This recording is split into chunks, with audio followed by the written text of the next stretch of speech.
Louisa.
How y'all doing? How y'all doing? If you can hear me, press 1 in the chat. We're about to get started in a few minutes here. In the chat.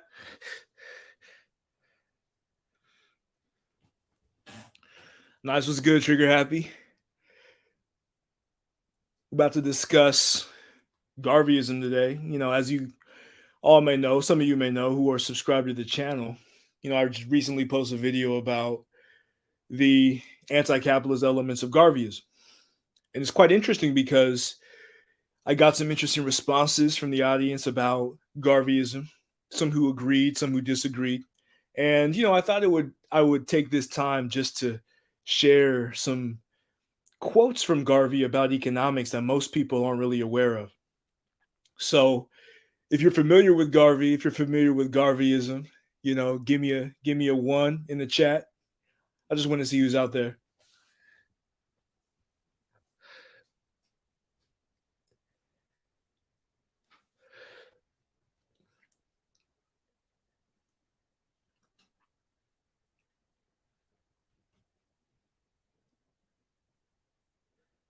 Yeah, the bitter medicine podcast is definitely it's really interesting content. I'm a huge fan of it. So, without further ado, again, as I stated before, we're going to be talking about Garveyite anti-capitalism, the anti-capitalist element of Garveyism. And what I'm going to do right now is something to just go through the various quotations from Garvey. A lot of this was shared by Dr. Tony Martin, and it's a quite fascinating look about the economic and political perspectives of the Honorable Marcus Mosiah Garvey. So right here you have one of the most famous quotes from Garvey, in the sense that it's one of the quotes that most Black capitalists love to cite, but they don't really put it into any type of context. So we're going to start with Garvey. What he said is that capitalism is necessary to the progress of the world, and those who unreasonably and wantonly oppose or fight against it are enemies to human advancement. But there should be a limit to the individual or corporate use or control of it. So, right there, you could take that in a variety of perspectives.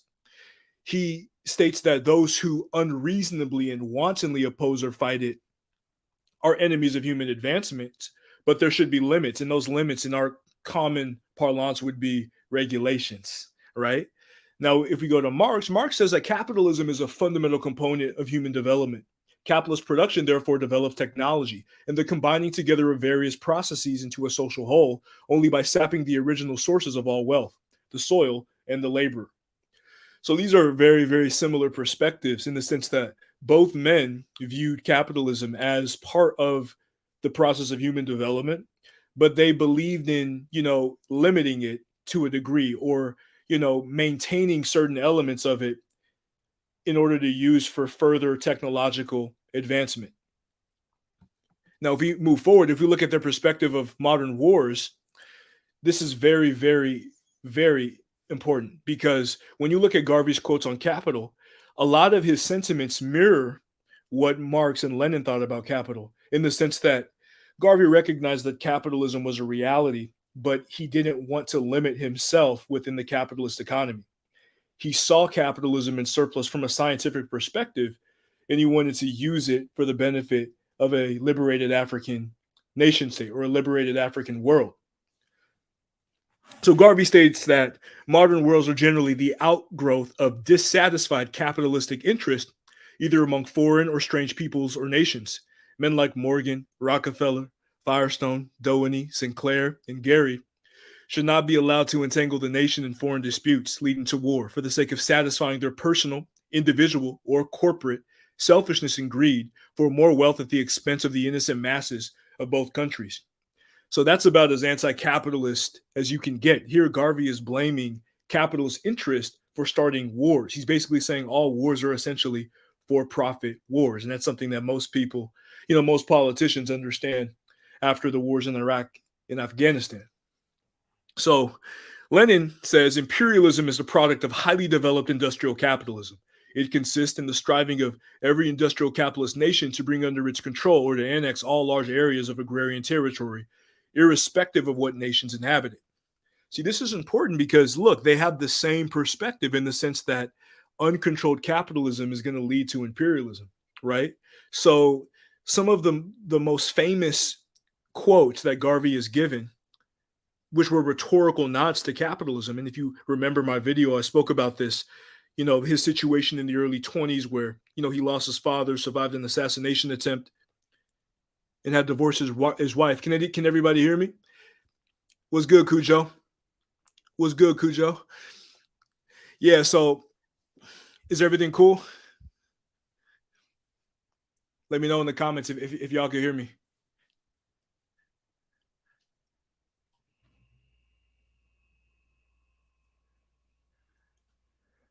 On my end, it looks okay. So if everybody can hear me, I'm going to proceed. So if you look at Garvey's, some of the quotes that he gave as rhetorical nods to capitalism or a market economy, this was in the context of the 20s where he was fearing deportation from the US government. He had lost his father, he had divorced his first wife, and he had just survived an assassination attempt. So he kind of reoriented the UNIA more amenable to some of the social formations in the United States, be it capitalism, as well as Christianity. And he was trying to use that modality strategically to move the UNIA towards, a progressive result, progressive objective. So both Lenin and Garvey, and you're going to see soon, both Lenin and Garvey stood opposed to capitalism. And I explained it in my video, whereas Lenin was engaging in the new economic policy in the early 1920s, where he formulated political alliances with the kulaks, right, in order to create a united front against those who were opposing the Bolsheviks. And then Garvey did the same thing, and with his alliances with various capitalist interests, who wanted to support the UNIA cause. So you kind of have the same type of stance with respect to capitalism on the behalf of both men. So this is going to be a selection from Dr. Tony Martin, and Dr. Tony Martin is seen as the greatest Garveyite scholar of all time by many of those who study Garvey. He had the most information in his race first, in his exposition about Garvey's trajectory. And a lot of the information that we know about Garvey today is because of the research of Dr. Tony Martin, the foundation that he laid. So I'm going to use a lot of selections from Dr. Tony Martin to explain some of Marcus Garvey's economic perspective. So here it says, much of Garvey's hold on the masses was due to ideas not very different from some espoused by communists. Despite his firm espousal of the race first principle, for example, there was a persistent class component to Garvey's thinking. As against the white race, he saw the need for intraracial solidarity. But within the race, he demonstrated quite clearly that he identified with the oppressed masses against those with pretensions to more exalted status. So if you're familiar with W.E.B. Du Bois and his notion of the talented 10th and the idea that it was, more so the light-skinned, Christian type of industrious Negroes who would be the ones to lead all Black people towards liberation, Garvey didn't really agree with that whatsoever. The majority of the members of the UNIA were from the so-called working class, and we're going to get into that. So Garvey's stance against the white race was more about racial solidarity. So whether you were an upper class person or a lower class person, he wanted to bring you into the fold. But within the Black space, he wanted to identify with those who were most oppressed, those who were struggling. He did not identify with the elite. He was not an elitist in any way, shape, or form. And if you understand his background in Jamaica, that's going to make some very, very clear sense. Peace and power, Nyami Ubuntu. Welcome on in. We're just going over, Marcus Garvey and his economic philosophy. You say, yeah, I think Kwame Ture also said that African people gave the world the model of revolution through a mass character. And yeah, he used the UNIA as that's very, very true. In my video, I state that Garvey's revolution, he is the most anti-capitalist and anti-imperialist philosopher of the 21st or of the 20th century. And these quotes are going to prove that. And we're continuing on with Dr. Tony Martin. On one occasion, Garvey could even consider workers' revolts in white countries as an example for the Black race to follow. In a 1926 editorial, he commented, "The royal and privileged classes of idlers who used to tyrannize and oppress the humble hoarders of mankind are now experiencing difficulty in holding their control over the sentiment of the people. He and Garvey thought that the black man should also strike against royalty and privilege. He once went so far as to versify, the downtrodden poor whites and blacks should join and prevent rich whites our rights to purloin. So that's a very, very interesting development. In Garvey's analysis of, racial oppression within the Americas, he saw in a certain circumstance that it was the working class, the poor, who should come together to prevent the exploitation of the wealthy in what we may call the plantocracy, which is the term that he used in Jamaica in the late 20s. And we're going to get into that a little bit more.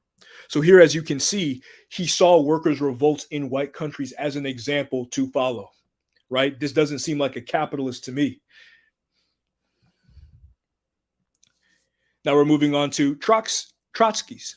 So Trotsky adopted a position somewhat more amenable to self-determination than most communists. He argued that the success of the Garvey movement was explicable in its propensities for self-determination. And rather than attack the petit bourgeois leadership of race organizations, he preferred to see this phenomenon as a necessary stage in the emancipation of the race, necessitated by the racism manifested by white workers. He even envisaged the possibility, very unusual for a communist at this time, that black people, through the route of self-determination, might even leapfrog over the white proletariat and assume a vanguard role. Now, this is fascinating. This is Trotsky's analysis of the Garveyite movement, of the successes of the Garveyite movement.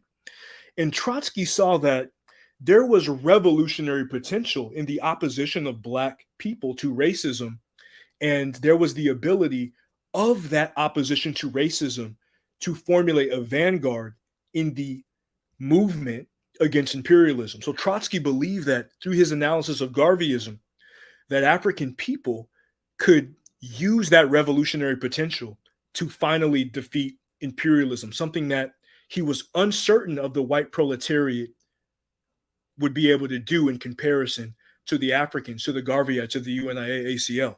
And that's a very fascinating quote. See, if Garvey is a capitalist, why do you have a communist in Leon Trotsky using some of the elements of his organizational methodology as a blueprint to further revolutionize the proletariat in Russia? Things that make you go,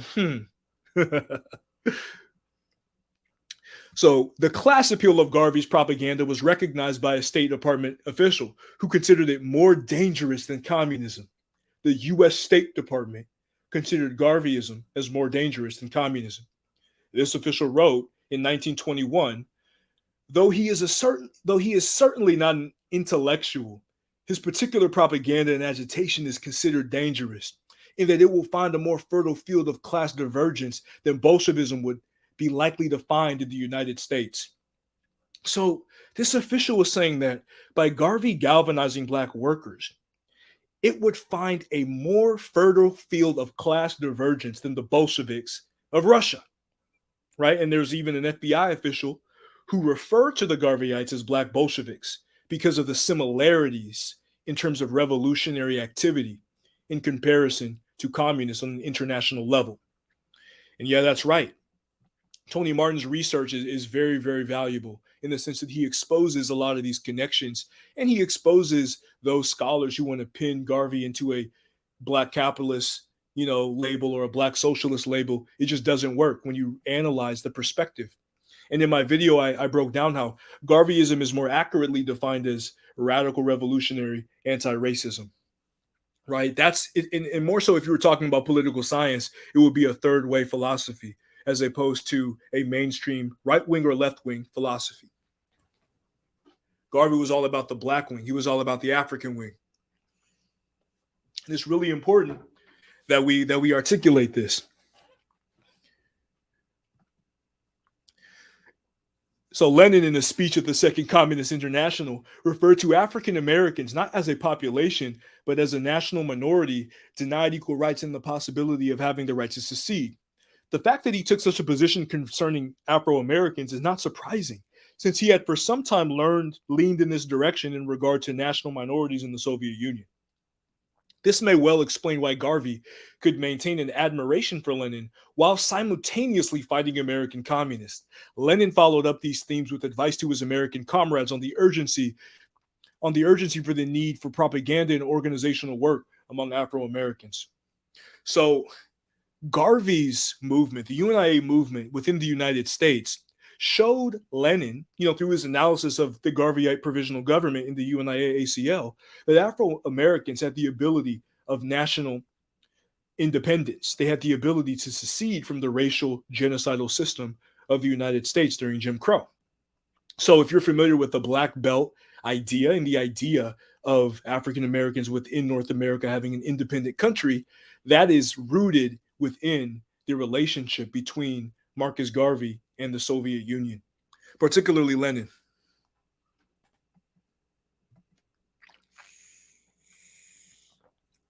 This is going to be a quote from Garvey himself, and he says that Jamaica is a British colony with a population of nearly 1 million people. Of this number, more than 850,000 are black people.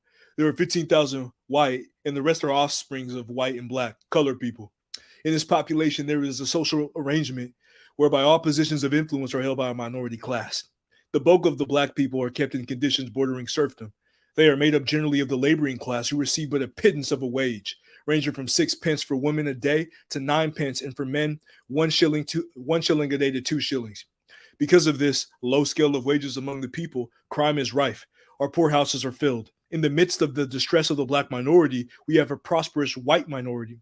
Or in the midst of this distress of the black majority, we have a prosperous white minority, colored in the few black persons who have been taken under the patronage of the privileged minority.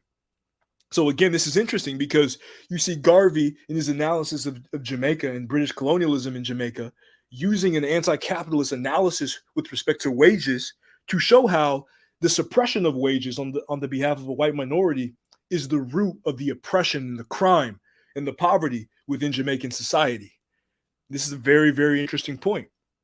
Because when you look at Garvey's relationships outside of the United States, you see him take on more of the approach of class antagonisms in order to eliminate racism. Because the elimination of racism was his primary goal, and he was willing to use whatever tool in his arsenal to carry out that mission. Yeah, I mean, we've always had a political spectrum. I have a video about the African mode of production and different theories of how African political economies in opposition to imperialism. So we have to start to look outside of this left-right dichotomy within the Western world. So Garvey's hostility against privilege extended quite naturally toward landowners. His election platform during the 1929 campaign for the Jamaica Legislative Council included suggestions for land reform, recalling the experiences of his own uncle, who had been a sharecropper and subject to the caprice of a dishonest landlord. He proposed methods to compel large landowners to make surplus land available to small landholders. So here we have Marcus Garvey promoting land redistribution. Does that sound like a capitalist to you? Moving on. This is Marcus Garvey. We have sympathy for the Workers' Party, but we belong to the Negro Party first, last, and all the same. We will support every party that supports us. And we appreciate the attention that the Workers' Party has given us in sending this friendly communication.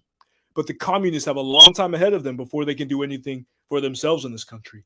When they get there, we will be for them. But meantime, we are for ourselves. So there's Garvey saying that, he appreciates solidarity with the Workers' Party, but he doesn't believe that the communists are competent enough to unseat American imperialism and capitalism within the United States. So he was advocating more so for African determination in light of the struggles of black people, in America and around the world. So for those who would classify Garvey as a capitalist, what type of capitalist has sympathy and supports solidarity with the Workers' Party? That doesn't line up. So here's a demographic fact. The bulk of Garvey's followers in the United States, 80% according to scholars like Jahi Issa, were workers and peasants. So these are working class people in industrial centers of the United States and peasants, poor farmers during Jim Crow, sharecroppers. So they had an incentive to join a movement, the largest anti-imperialist movement in history, based upon fighting against racial oppression. right? So this gives you the context, the demographic context of why Garvey was able to be so successful.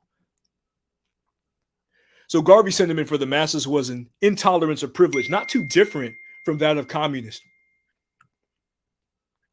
Garvey's attack on privilege extended to appropriate persons within the race, his race-first doctrine notwithstanding. In 1924, for example, speaking against the candidacy of Black Harlem Republican Charles H. Roberts, he accused him of being backed by Black capitalists and grifters. He went so far as to assert that as the white folks in the labor unions, the socialist group, and the progressive group are keeping their eyes on that selfish group of white people who are attempting to rob and exploit, so you have to keep your eyes on those selfish Negroes who have been crushing you for the last 20 years. So look at that. Garvey was saying that Black people have to pay attention to Black capitalists who exploit them. Selfish Negroes like the Black Harlem Republican Charles H. Roberts, who he accused of being a grifter. He accused of being elitist. He accused of not caring about the African masses. So yeah, Garvey was taking it to these Black capitalists and these Black conservative Republicans. So Garvey had a record of struggle in labor organizations that was undoubtedly more outstanding than that of many communist critics. His early involvements in worker struggles in Jamaica, Costa Rica, and Panama are noted. During the early Jamaican years of the UNIA from 1914 to 1916, he attempted to implement a scheme setting up unemployed workers as peasant farmers on Crown lands. He also attempted in this period to enlist the aid of the Jamaican Federation of Labor. Back in the Caribbean in 1921, Garvey advocated the unionization of Jamaican labor and labor sponsorship of representatives to the Legislative Council. So here you have Garvey promoting basically peasant farmers taking over land, similar to what Julius Malema is doing in South Africa, that was owned by the capitalist class. He supported redistribution when it was about Caribbeans, African Americans, and Africans on the continent taking back land that was formerly ours. He did not promote going through the capitalist process and just buying stolen land. He was all about the revolutionary seizure of this land as a factor in the mode of production. So the class sentiments at Garvey's part were reinforced by a long history of struggle in and on behalf of workers' organizations.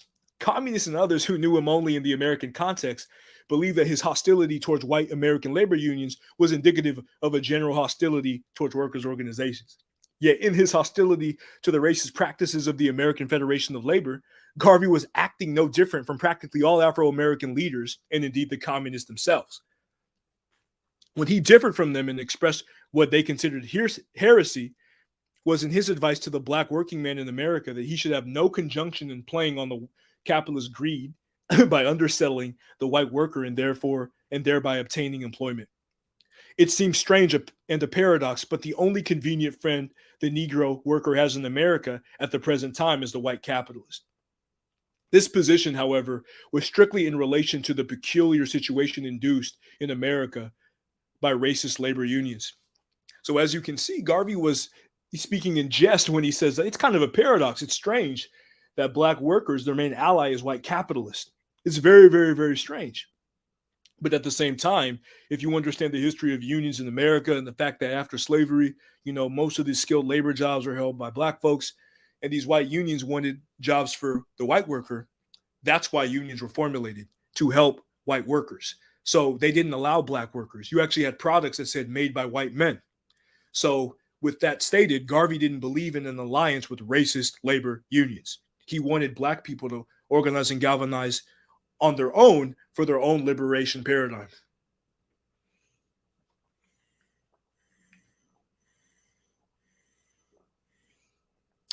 Moving on. So here we go, getting into the 1929 Manifesto. The demand for a minimum wage was featured on the 1929 Manifesto of Garvey's People's Political Party. And during his stay on the Kingston and St. Andrews Corporation Council, he regularly campaigned for an 8-hour day.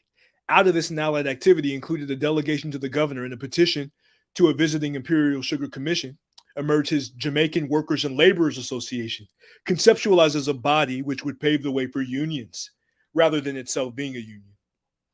Garvey's ubiquitous presence, as has been seen, was felt in workers' organizations in other parts of the world, such as Trinidad and South Africa. This involvement extended to yet other areas. In British Guyana, the UNIA maintained close contact with pioneer labor leader Hubert Critchlow and his British Guyana Labor Union.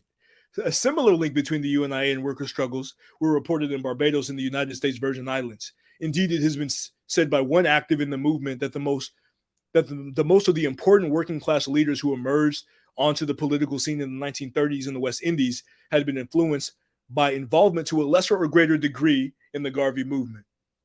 So there you have it, Garvey influencing labor organizations in the Caribbean, South America, and the African continent, particularly Azania. It's very, very fascinating. He even started his own Jamaica Workers and Laborers Association. So what kind of capitalist starts a Workers and Laborers Association? I mean, it just gets ridiculous the more that you read this. The idea that Garvey is a capitalist cannot stand when we analyze his economic philosophy, his quotes about economics, his stance against greedy, selfish black capitalists. So Garvey, while recognizing the class character of society, always viewed it within the constraints of the race factor, which in his opinion overrode and transcended class differences. So Garvey's main opposition was racism. That was his primary opposition. He did understand the class factor of society, but for him, race transcended all class differences.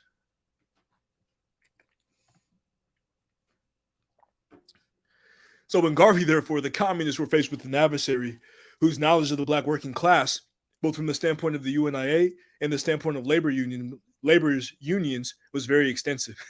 Garvey's field operations was truly universal, as the communist was international. The bodies of thought represented by Garvey and the communists were deceptively similar. Both were to a greater or lesser degree anti-capitalist and anti-imperialist. Both were anti-clerical, Garvey, of course, being at one and the same time somewhat anti-clerical, but very much pro-religious. And they both sought to organize around the great mass of workers and peasants. And they both had their fair share of bourgeois leadership. So when it comes to communists and Garveyites, they're both anti-capitalist and anti-imperialist. This is from the great Dr. Tony Martin, anti-capitalist and anti-imperialist. And they're based upon the organization of the great mass of workers and peasants. I want to say that again.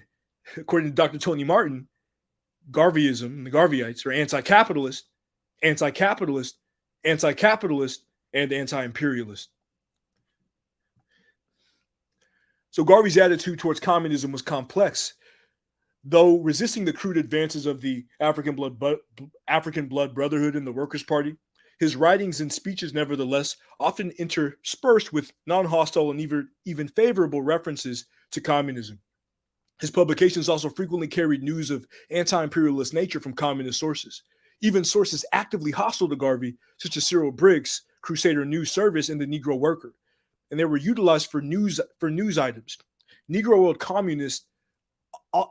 World columnists also occasionally wrote favorably on communism. So Garvey would even source some of his enemies who had, leftist leanings within the Negro world. That's very interesting for a capitalist. Obviously, his ideology transcended the left-right dichotomy between capitalism, socialism, and communism. So Garvey's ambiguities concerning communism may be partially explained by the fact that he normally distinguished between communism in Russia, especially under Lenin, and communism in America. He was once quoted as suggesting a pact with Lenin and Trotsky to take Africa during a Liberty Hall speech of August 1920. In 1922, he referred to the experiment in social democracy in Russia as one that would probably prove a boon and a blessing to mankind.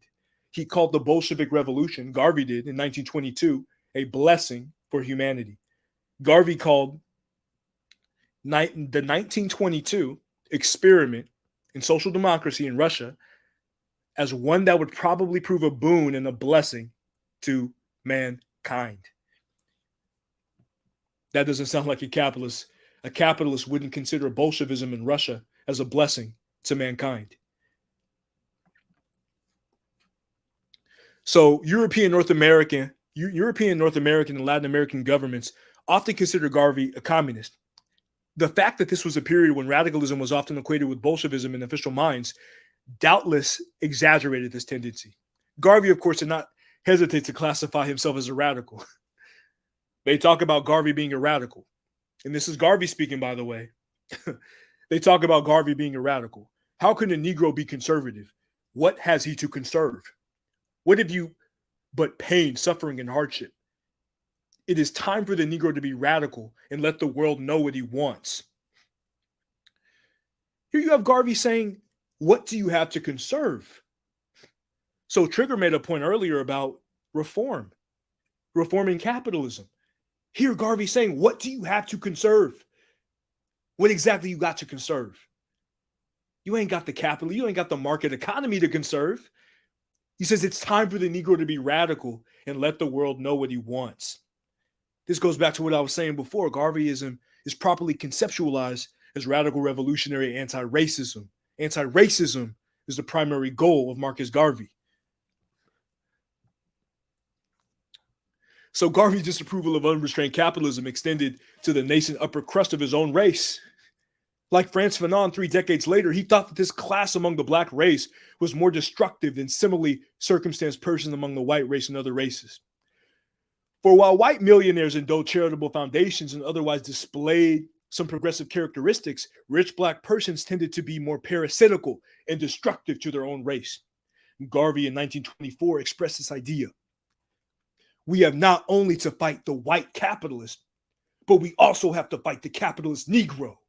He will sell his own people into hell, the same as anybody else. Garvey said the capitalist Negro must be opposed. He will sell his own people into hell, the same as anybody else. Does that sound like a capitalist to you? Is that a capitalist? In 1929, he repeated similar sentiments. The Negro race is developing a class of millionaires or money hoarders, much more dangerous to the race's life and existence than any other group of men among any other race. Does that sound like a capitalist? Peace, Reggie. Peace. This is an impromptu live. We going in right now exposing the anti-capitalist elements of Marcus Garvey, the good honorable Marcus Garvey. And we're primarily using the greatest Garvey scholarman, Dr. Tony Martin, and he's breaking it down. I mean, come on, y'all. Let me know in the comments. Does Garvey sound like a capitalist up to this point? Press 1 if Garvey's a capitalist, and press 2 if he's absolutely not a capitalist. 1 if Garvey's a capitalist, and 2 if he's not a capitalist.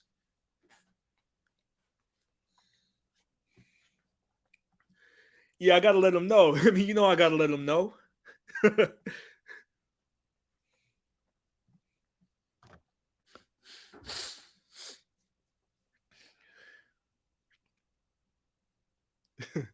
Here's tall guy Haru. Tall guy Haru, if you are coming in a little bit late, we've gone over about 20 or so slides about Garvey's anti-capitalist sentiments. So if you could catch the playback, go ahead. But up to this point, I mean, if you look at all the other brothers and sisters in the chat, I see twos absolutely not, right? He's saying, again, let me read this quote again. This is Garvey. The yellow is Garvey. We have not only to fight the white capitalist, but we also have to fight the capitalist Negro. Garvey said, we also have to fight the capitalist Negro. He will sell his own people into hell, the same as anybody else. Garvey searching for a model, a hybrid of Africans. And peace, Haru. Just catch the playback. It's all good, bro. It's all love here. I had to go in. I had to go in a little bit because I was getting some pushback from that last video. But I just wanted to break down in this presentation that Garvey does not neatly fit into the left-right dichotomy within the Western world. Garvey is a student. He is a child of these great leaders like Edward Blyden, Martin Delany, Alexander Crummell, Robert Love, Henry Highland Garnett, right? Garvey is coming from an African-centered tradition. And I push back on, the brothers and sisters who believe in capitalism as the savior of African people, because when it comes to our reality, that's not the case. When it comes to our reality, we have always maintained our own social formations and African political economies. We never had to use Western models for liberation, right? And no, absolutely not. Absolutely not. And I can do another show because I got another show of, slides and quotes of Garvey in the resistance to communism. But it's important, because when we're talking about Garvey, Garvey actually supported Lenin. He viewed Lenin as an ally. And he said he called the Russian revolutions, the Bolshevik revolution, as a blessing for humanity. Abibi Fahojie Shakara, my man Shakara's in the building from the UK. I know it's a late live, but this was really, really impromptu. I just had to get this off my chest and go in about Garvey and his anti-capitalist sentiments, And Reggie, you're gonna have to come in and explain like what you mean by hybrid or a new model, because to me, he would. Oh no, that's a fact. Garvey viewed Dessalines as his hero. Jean-Jacques Dessalines, who was a seed of the Dahomies, the Fawns of the Homies in West Africa. Garvey fashioned his uniform of the President General of the UNIA after Dessalines' uniform. So Garvey loved Haiti. He loved Dessalines. And and literally, like it's so fascinating when you see all of the connections. He said, "We ain't seen, bro." Oh no, facts. I know Shakara. Shakara has been on the wave about Garvey. He said, "I've heard people say that Garvey is a European recently." I mean, no. I mean, you do have some people, like Robert Hill. You do have some instances where he may have dabbled in with some of those early 20th century philosophies, particularly in his understanding of particular intelligence versus universal intelligence. But he was African centered. He was a Yadi. He was a Yadi man. So, and I only got a few more. So, y'all could pop in if you want to after I'm all done. So Garvey used the African blood brotherhood's Bolshevism to justify his case against them, even though he praised Lenin and Trotsky during the same convention in the speech that urged his hearers to do for Africa what Lenin and Trotsky had done for Russia in overthrowing Tsarist despotism. Does that sound like a capitalist? Do for Africa what Lenin and Trotsky had done for Russia in overthrowing Tsarist despotism. That's not a capitalist. That is absolutely not a capitalist. The distinction between Lenin and Trotsky, whom he usually endorsed, and the American communists whom he avoided, represented Garvey's normal position. Later on, he said, and this is Garvey speaking, "I'm against the brand of communism that is taught in America. In America, it constitutes a group of liars, plotters, and artful deceivers who twist a 1/3 truth to a whole big lie and give it out to the unthinking clientele for consumption." So again, Garvey wasn't rocking with the American communists because they were racist, but he was rocking with Lenin and Trotsky because he wanted Africans to use that model to overthrow imperialism. This is very important. This is a really important quote from Dr. Tony Martin. So Garvey's tendencies to social democracy can also be seen in his optimism concerning the election of FDR in the United States in the 1930s. And most of all, his long-standing fondness for the welfare socialism presented by the British Labour Party. In January 1924, Garvey celebrated the victory of MacDonald's short-lived government with a telegram informing the new prime minister that the UNIA looked to Labour as allies of the black race in the fight for national independence in Africa. That's a capitalist? He saw Labour as an ally? Come on, man. Come on, y'all. That's not a capitalist. Almost simultaneously, he dispatched his UNIA ambassador to England. The proprietoriousness of the time and Garvey's general favorable attitude toward the Labour Party may have had something to do with the fact that at about this very time, the London UNIA was expressing appreciation to the Labour Party for assisting unemployed black people in London to find employment. The unusual endorsement of Labour in Britain was partially due to Garvey's lack of substantial distinction between the Labour Party's welfare socialism on the one hand and Russian socialism as practiced under Lenin on the other. For as will be seen later, despite his feuds with the white communists in the United States, Garvey admired Lenin for his mass movement and his attempts to curtail capitalist control, and he considered the British Labour Party to be the same stripe. Come on, man. That ain't no capitalist. What type of capitalist admires the Bolsheviks? Come on now. This is a quote from Garvey. I believe in time that the whole world would take on the social democratic system of government now existing in Russia. He's talking about Lenin's democratic centralism of the Bolsheviks. It is only a question of time, I say. England is the first to have reached out for this perfect state of social democratic control amongst its people. Garvey was so fascinated. He was so excited about the victory, the political victories of the Labour Party in England, that he established a UNI ambassador to the United Kingdom because of that. And he sent telegrams congratulating Lenin. So we must factor in totalitarianism as his political view. And to a degree, Garvey did promote a command economy in the same way that Christophe and Dessalines in Haiti promoted a command economy, because they didn't necessarily believe in a confederacy, or they didn't necessarily believe in a decentralized political modality as being efficient to fight against the plantocracy and imperialism. So to a degree, he did support a command economy, and the UNIA was a provisional government. It was not Wall Street. It was not a for-profit corporation. It was a provisional government with cooperatives, democratically managed cooperatives with men and women as the leaders of those cooperatives. So pro-labor doesn't necessarily mean anti-capitalist. At best, Tagaharu, my guy, at best, what you have is Garvey being a leftist capitalist. At best, maybe, social democracy, capitalism with a gigantic welfare state. But, as we're going to see a little bit further, that was not the case, right? So if y'all still want to say that Garvey was a capitalist, if y'all still want to say that, at best, he's on the left, if you still want to use the left-right paradigm, right? He's definitely not a libertarian. He believed in price controls. He believed in maximum wages for individuals and corporations. Maximum wage for individual, 1 million. Maximum wage for corporations, 5 million. That's not a capitalist in the American sense. If you promoted that within the American politic, that would be considered communism.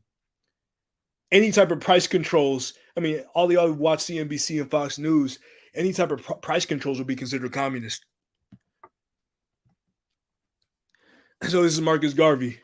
It was no unrighteous cause that led Tolstoy to sound the call of liberty in Russia, which has ended in giving to the world the social democracy of Russia, an experiment that will probably prove to be a boon and a blessing to mankind. Let me hide that a little bit. I don't know if y'all can see that last one, those last few. But again, he's talking about how he believes the world is going to take on the social democratic system of Russia, right? And then, it was no unrighteous cause that led Tolstoy to sound the call for liberty in Russia, and which led to Russian democracy, that Bolshevik revolution, right? Which he called a blessing to mankind. I've never seen a capitalist call the Bolsheviks a blessing to mankind, right? So, and this is Garvey again, right? And this is going to be my last slide. So he says Lenin and Trotsky were not Jesus Christ, but they were able to overthrow the despotism of Russia. And today they have given to the world a social republic, the first of its kind. If Lenin and Trotsky were able to do that for Russia, you and I can do that for Africa. So there you have it. Of all of the different quotes that I presented, going back to his position in capitalism, which scientifically mirrors Marx in his management of surplus, to his analysis that imperialism is a development of capitalism. Garvey says these wars are from these undisciplined and unregulated capitalists. They produce the for-profit wars of the world. And then Garvey's analysis of Bolshevism in the revolution of Russia in the late 19 teens, which he calls a blessing for humanity, a blessing for mankind, right? And you see that even those of Russia, of the left, the socialists and communists, they saw Marcus Garvey as the most revolutionary movement of America, right? They saw Marcus Garvey's movement of the UNIA, the communists, as the real legitimate spokespersons for Black people around the world. The United States government, the colonial governments in the Caribbean and Latin America, they saw Garvey as a communist from their perspective. the US government called Garveyites black Bolsheviks because of their labor orientation, because of the majority of his followers were the working class and peasants. If you understand the UNIA had cooperatives. It did not have capitalist companies. It had democratically, horizontally managed cooperatives, right? So, and we could, I'm gonna open up the call lines for anybody who wants to come in to say their piece. I know Reggie may want to come in, and anybody else. I don't want to stay on for too long, but you guys could give like your piece about what you think about the presentation, and then we're gonna close off. So let me see here.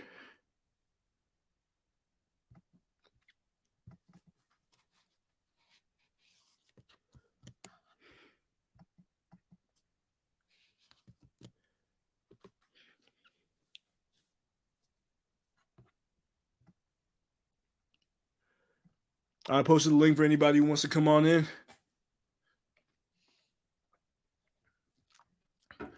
Man, I meant to actually do some.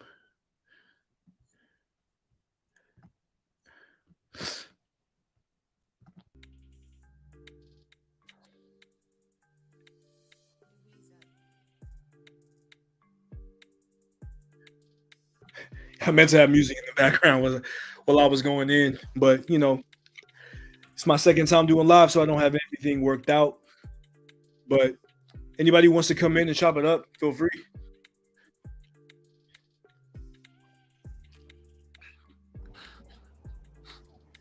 What's good, Reggie? Hey, how you doing? Let me make sure my other channel is off so I don't hear it. 1 second.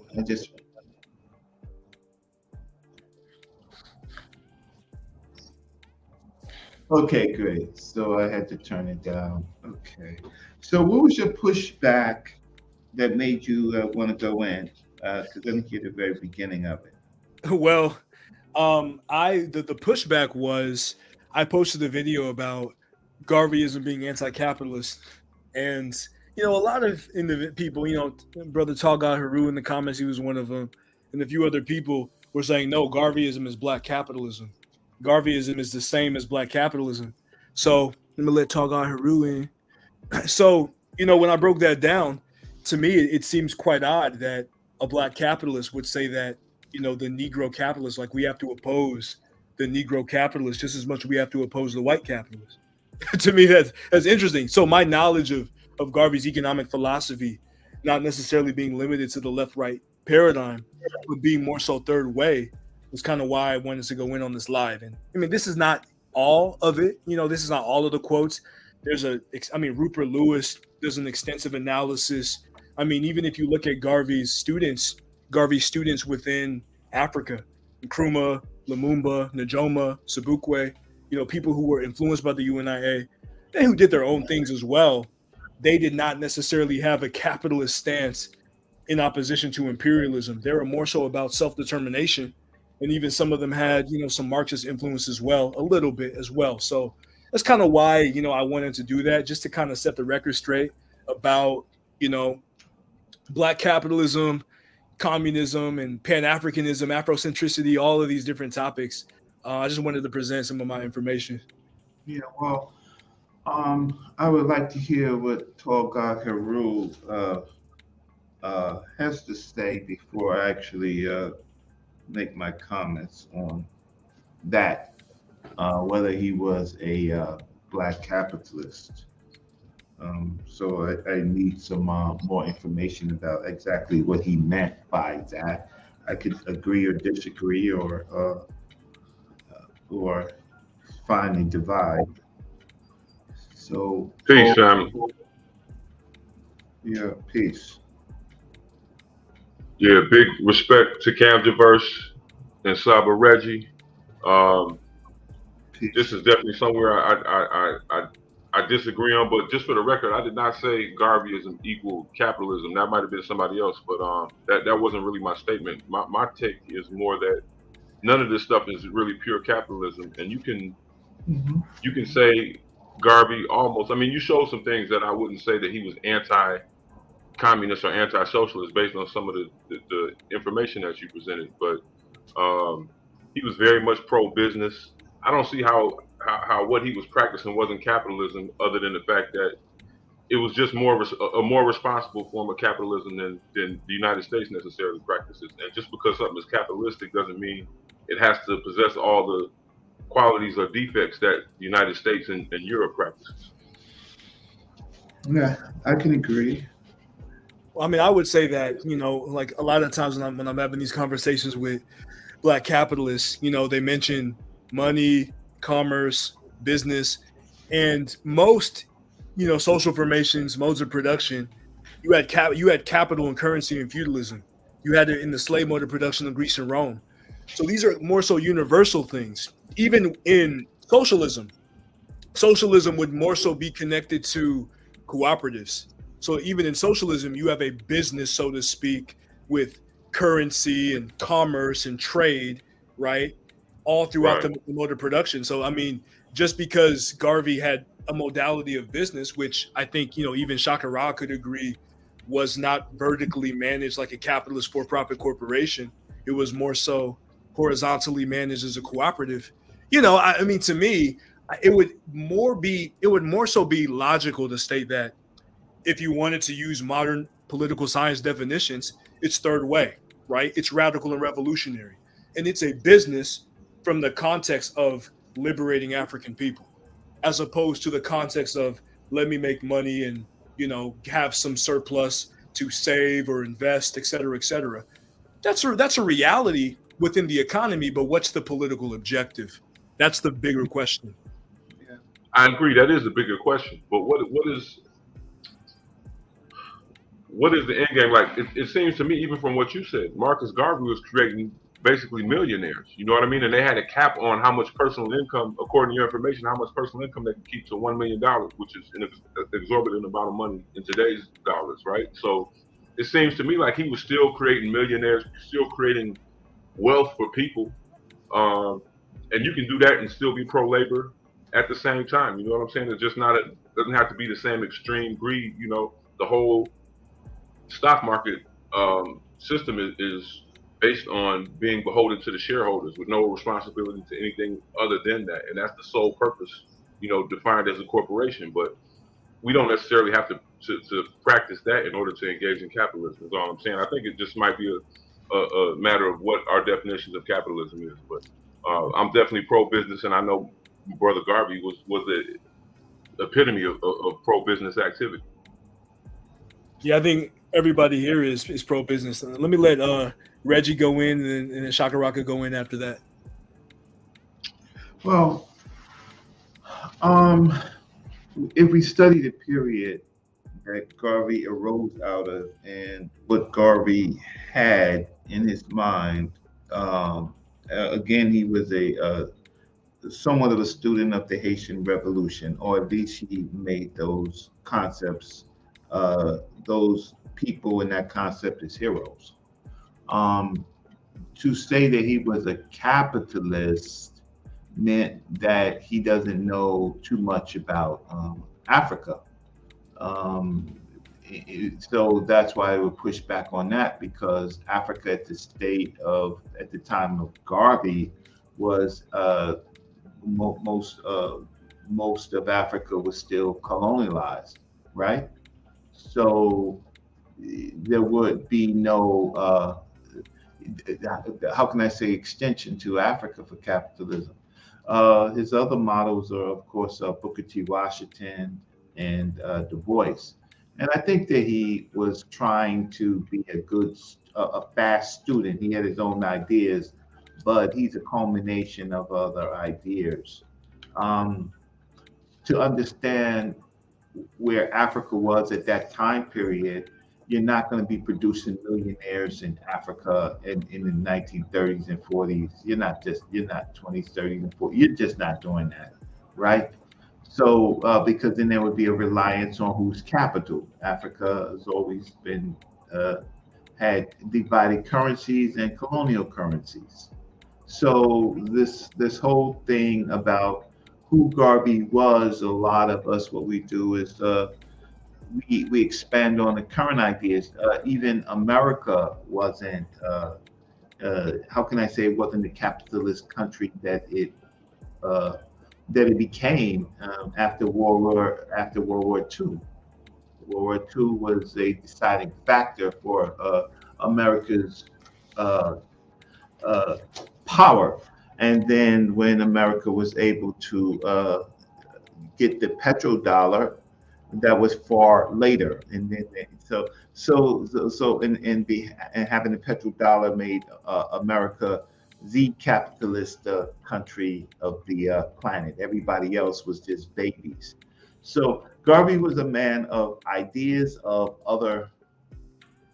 uh, other ideas, and he was able to carve out a movement, whereas the other thinkers did not. Du Bois was an intelligentsia. Booker T. Washington was more, could you say, probably more of a capitalist than Garvey, right? In a different type of way for Black people. But Garvey, you have to see him as wanting to be an emperor. He wanted to be the emperor of the Black world. He was he expanded Dessalines' concept, right? And so we have to factor in his totalitarianism. And I think that a lot of Garvey people will push back because that's all they do: eat, drink, and consume Garvey as if Garvey was a messiah, and they made Garvey religious. So I think there's lots of this is in a specific period of time in America, right? And to say that Garvey is a capitalist would be a stretch. He used capital formation in the United States to launch his thing, so capital was important. But again, that extension into Africa would be problematic. So I'll stop and I'll hear the religious Garveyites their point of view. I hope that wasn't a subtle shot at Bro Shakara, but Bro Shakara, you're gonna get a chance to break it down. So, what do you think of the presentation, and what do you think about Garvey's economic philosophy? Greetings, my brother. And thank you for opening up the panel. And yes, it was most definitely a shot, but we're not gonna reciprocate that energy. Greetings to you, greetings to the entire panel. I shared a link with you in the private chat, bro. Of my father, a clip from my father delivering a presentation on this particular subject. As I said to you in the chat, it's a presentation that I've been developing for a number of years now, and just haven't put it out because I really want to make it tight, and sharp. And I'm like, it's probably got to be a 2-parter or something like that. But I'm in agreement with your analysis for the most part.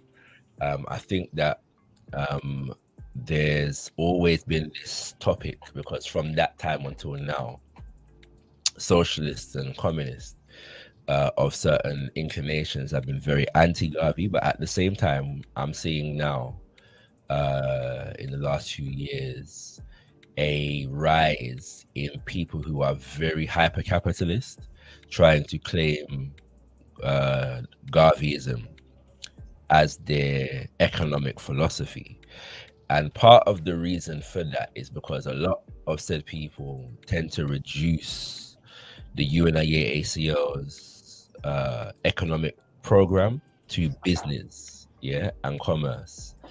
And so they look at like the Negro Factories Corporation, the Black Star Line, but they tend not to look at the economics involved in the Black Cross nurses or the juveniles or the education systems, and institutions that the Garvey movement was developing, or the university. Well, Brother Shock. So go on, bro. If I may interject, is it okay if I speak? Ask you a question? No, go ahead, bro. Go ahead. What? No, go ahead. I'll let you finish. Go ahead. I'll let you. I don't want to cut you off. Go ahead. All right, thank you. Yeah, so no, yeah, I was simply saying that oftentimes we're not looking at the totality of the program, yeah, and that is not to say that the UNIA did not operate within a capitalist context, yeah, and use some of the philosophical and material benefits, yeah, that would befit operating within a capitalist context. All right, but we have to also remember that the UNIA ACO was about establishing nationhood, and so if we don't understand the economics of the UNIA, which, as Mama Amy Jakes Garvey said, Garveyism is not just a theoretical philosophy but a working idealism. Yeah, so if we don't understand the working idealism of the Garvey movement within the context of nationhood and nation building, then we will make mistakes, because we're only looking at it in terms of business, which is a limitation on when we discuss economics. Business is just one element of economics, if that makes sense. Right. There is no nation if there's no economy. If you don't have a black economy, you're not able to fund the nurses. You're not able to have money for the uniforms or a building, or Right. even to have a building. You know what I'm saying? Like, that's the engine. I mean, spiritually, the philosophy is one of the engines, but the material engine is the economic engine. It's the capitalism, the trade of goods and services. Well, let me ask you this, Tall God. So when you look at the different revolutions in Africa against imperialism, how many of those revolutions were capitalist? Give me a time period. We're talking about 1920 to 1994. Right. Okay. Yeah. So why would we go under the assumption that any of those people got it right? Again, just like I was saying about Russia, how did it work out for them? How did that work out? Okay. Let me ask you this, because I'm not necessarily, I wouldn't consider myself a Bolshevist within the Russian context, but I do think that it's positive that Cameroon, Nigeria, Ghana, they could vote for their own president. So to a degree, they have political independence. Now they're still under the British and French Commonwealth, but to me, I mean, those revolutions. Who's printing their money? Huh? Who's printing their money? No, exactly. I did not say that they're liberated from economic colonialism. They still have economic colonialism, but the fact that they don't have like a puppet that's appointed from Britain and France, and they could actually engage within politics and vote for their own leaders, that is an advancement on the previous age. My brother, I'm gonna have to quote the Honorable Elijah Muhammad. With regardless of what we think of him or whatever, I got some knowledge from him. And here's a great saying, right? Politics without economics is symbol without substance, and that's why Africa is where she is today, and that we're not. We are starting to see some things. Sorry. No, all I was gonna say is I would agree with you. The issue is that a lot of people, when they say economics, they simply are referring to a particular economic system, which is capitalism, right? Yeah. And often free market capitalism. Yeah. So oftentimes when there's a whole neoliberal tradition, yeah, that is harking back to a classical liberal tradition, economic liberalism, that is not necessarily social liberalism. That when they say their barometer for knowing and not knowing economics is the extent to which your economic philosophy aligns, for example, with Ronald Reagan and Milton Friedman, right? Do you see what I'm saying? And I'm like, well, economics as a subject, as a field of study, and also as a field of human activity, yes, is so much broader than just what comes out of Adam Smith in the 1700s up until now, right? And so we've got to understand it in its broader context. And I think that a lot of our to answer Kamji versus question, a lot of the movements developed, anti-colonial movements developed some form of collectivist, and in some instances explicitly socialist kind of leanings in their liberation movement.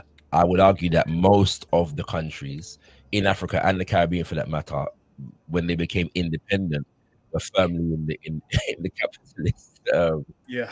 Because, and I'm saying that to emphasize, because a lot of people say that use Africa as an example of why quote unquote socialism failed. And like, most of the countries were not socialist, when they became independent. All right, even if some of the leaders were alluding to some form of socialism, but that they were in the minority for the most part.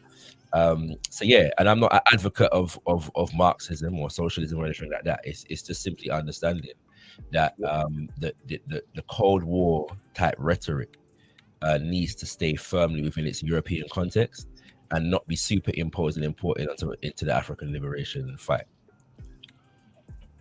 100%.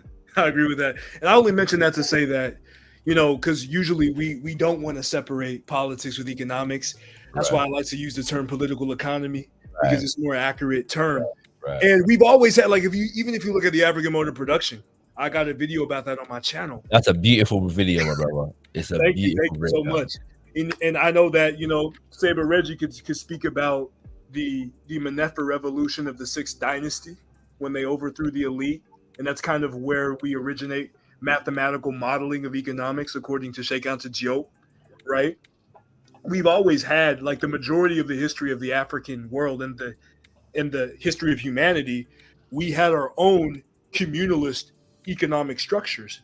So Garvey, building off of the Haitian Revolution, is an extension of that, in the sense of trying to build an economic democracy for African people. Right. An economic democracy where we could be shielded from the effects of genocidal imperialism.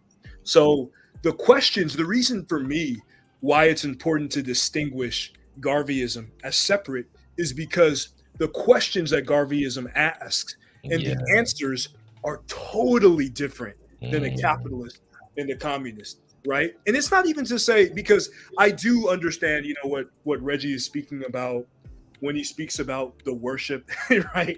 Even though it does make sense for people to see Garvey as a messiah if you were a poor working class farmer in Jim Crow, and then you have someone organizing millions of people around the objective of liberation, cause that went from Kenya to South Africa to Senegal to Nigeria.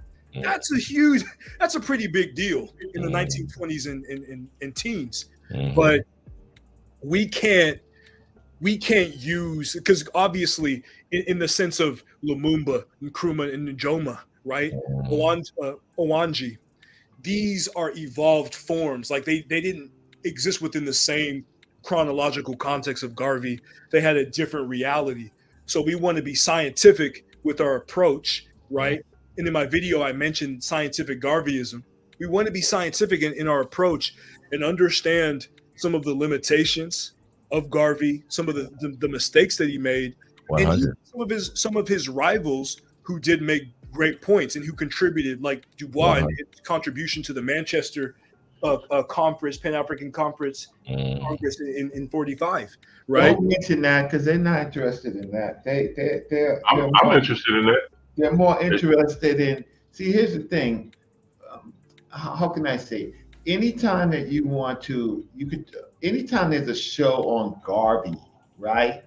And it leans to just Garvey, and other people have to bring in other people at that time frame, right? I find it problematic. Again, Garvey is no Messiah, no God, and Jesus is talking to him. What he's getting ideas from other groups of people looking to unify Black people, right? And so he's bringing in a lot of different concepts that were already thought about it, and he is adding it to his movement. What's important about him is that he, in fact, actually had a movement, but how can I say, America caught up with the Garvey movement and knew how to dismantle future movements.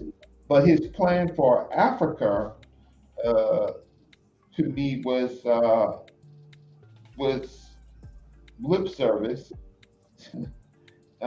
Lip service? Huh? Say what? You said his plan for Africa was lip service? Yeah, because he didn't know Africa. So he was banned. Well, no, what I'm saying. What do you mean banned?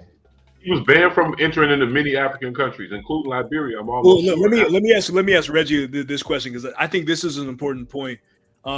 So, do you think that like, or what do you think about the fact that if in most African colonies, if you were caught reading the Negro World, the punishment was the death penalty? What do you Yeah, think it is. about Yeah, I don't have I don't have a problem with that because the colonial masters, right? So I do understand that, but also um, Garvey Garvey had problems. He wasn't necessarily loved by Africans. I mean, he had a terrible situation where a woman was killed, right? And and because she had her own, she was sent by in Florida? right, and so people don't want to talk about that, but Africa, she came to America to pretty much for Africa's point of view, right, to say that some things don't make sense. They was concerned about his totalitarianism, and they didn't see it as a working model because they wanted their own. They didn't have a movement, but they had their own. They had their own interest, and they had the resources. And Garvey or Garvey's people, let's just say Garvey's people was a block to that. So nobody wants to talk about the problems of Garvey and Africa. I don't understand. I don't understand what you're saying, brother Reggie. Like, what are you particularly pointing to as far as wrongdoing on Marcus Garvey's part? I think what he was referring to was Laura Kofi, and I'm Yeah. gonna ask Shaka Rao, like, what do you, bro, Shaka Rao, like, what do you think of the assassination of Laura Kofi? Do you think that the Garveyites are culpable? Because then that's a big deal in terms of a woman, a female leader of the Garvey movement, who mysteriously was killed. She wasn't mysteriously killed. She was shot in the head. There was no mystery about that. And the people who did it were Garvey people, right? Not saying that Garvey ordered it, but Garvey wasn't necessarily happy. She had her own Back to Africa movement, and Well, in fact, she was actually a member of the UNIA, and then started her own movement. There is a lot of things that are not known about that situation, except for the fact that there were some in the Garvey movement who believed that she was a grifter, so to speak, and was using the name of the UNIA to make money. I'm not affirming those things, yeah, but if whether she was or not, it is the fact that there were many who were doing that at the moment. The UNIA, at that time, the UNIA ACO was trying to save the Black Star Line Steamship Company.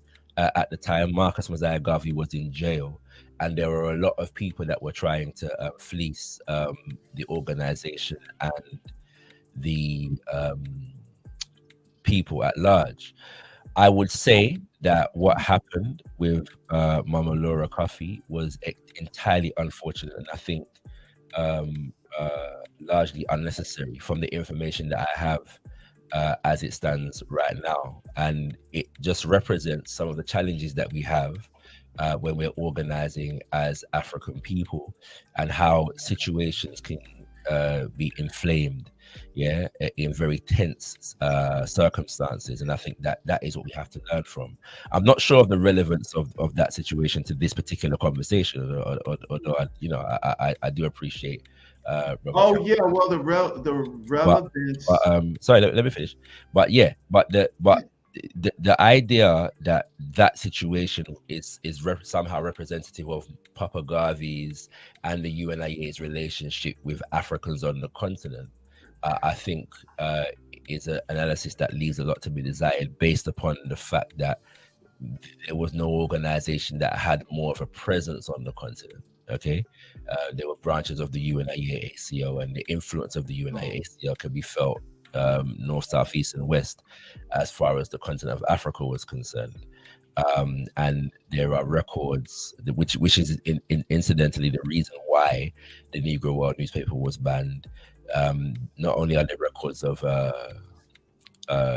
branches, but also there's also records, for example, in the Congo, of Garveyite propaganda influencing uprisings against colonialism in the Congo. And yes, I'm not sure why that would be representative, but yeah, we do need to look into and learn the lessons from situations like Laura Coffey. But that situation is often used very mischievously nowadays, and so in a manner that is not really geared towards us actually learning lessons from our history and No, resolving. I disagree. So So yeah, I disagree because it's a sore spot on the Garvey movement, right? And and Laura Coffey was just not a Laura Coffey was a minister. So and she was a minister of Ghana, right? And so uh, when you say minister, what do you mean? Sorry, what do you mean? I'm saying that she was a religious minister, right? Okay, yeah, She, certainly, she's not a what do you call it, a political minister, right. but she's associated with a family, and so her family came to the Americas, right? After her death, right? And they talked about their own interest, right? So to downplay her, and she lost her life, right?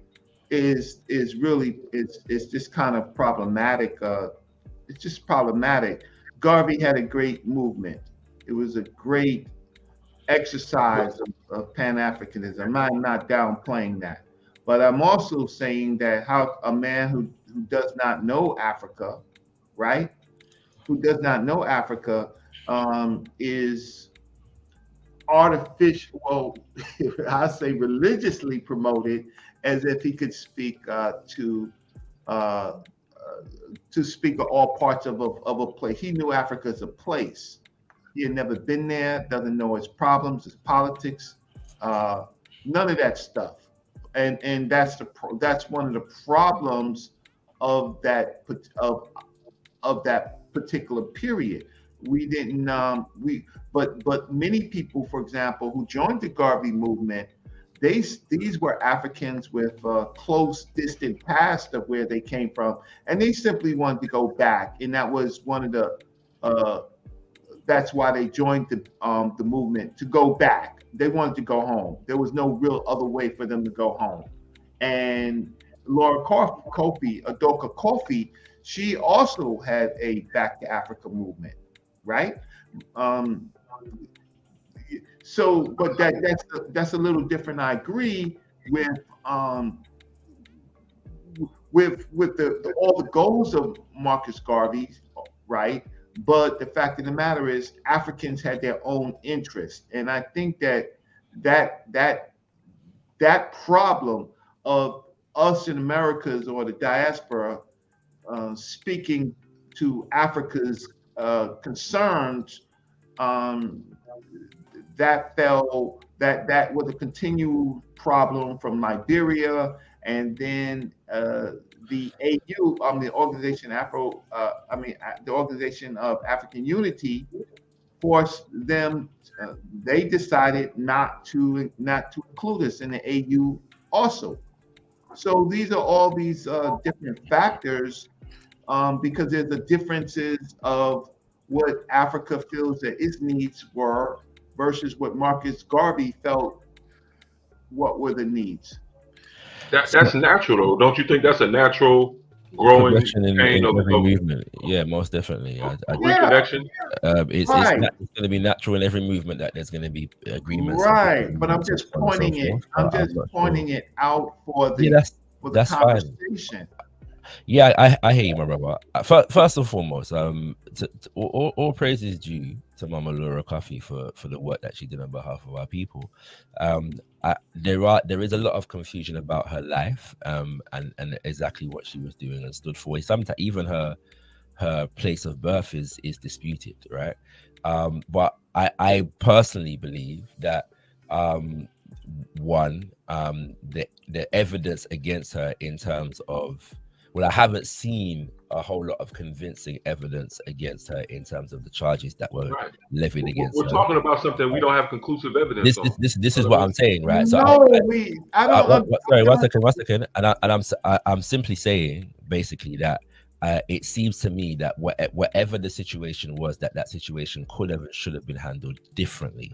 I think that in the context and Papa Garvey operating from jail at the time, he made some statements against her in terms of some of her activity, and even that probably could have been better handled. Yeah, so I don't want to make an assessment from speculation or ignorance, but again, it is something that we need to look at and learn from. Yeah, so I'm simply suggesting that some of what has been said about her may not be completely true, but within the context of the movement at that time and what was taking place, yeah, there were a lot of people that were doing exactly what she was being accused of, and it seems to me that she may have been, and I emphasize may have been, wrongly accused in that context. Yeah, and I think that we need to understand how that takes place. Well, she went against the Garvey movement. Again, there's no evidence of that. There are speculation. You said there's no evidence of that? Yes, there's evidence of her starting her own church, right, or religious organization. There's evidence of Garveyites going against her. I don't know of any evidence of her going against the Garvey movement in that kind of situation. But where are we going with this, fellas? I'm just trying to figure out where we're going. Okay, so I wanna circle back because I want to address something that Reggie said that's really important, in the sense that, you know, it was kind of what I was trying to articulate before, in the sense of understanding like the scientific progression. Yeah. And though it is true, you know, it is true that Garvey himself never stepped foot on the African continent. His wife was there, his sons were there, and the leaders who came after Garvey, they used a lot of those principles, though they had their own context. And even right now, like I'm on the West Coast, Reggie's on the East Coast, Shaka Ra, I think you're in the UK, Togad Haru, you're probably, you know, out that way at the same time. There's 4 different people on this panel, probably 4 different time zones, 4 unique perspectives. But at the same time, it doesn't mean that we can't come together and build together. It doesn't mean that if I'm in Ghana or Namibia or in Tanzania, I can't look at the declarations of the rights of Negro people. Maybe I agree with some of it. Maybe I disagree with some of it.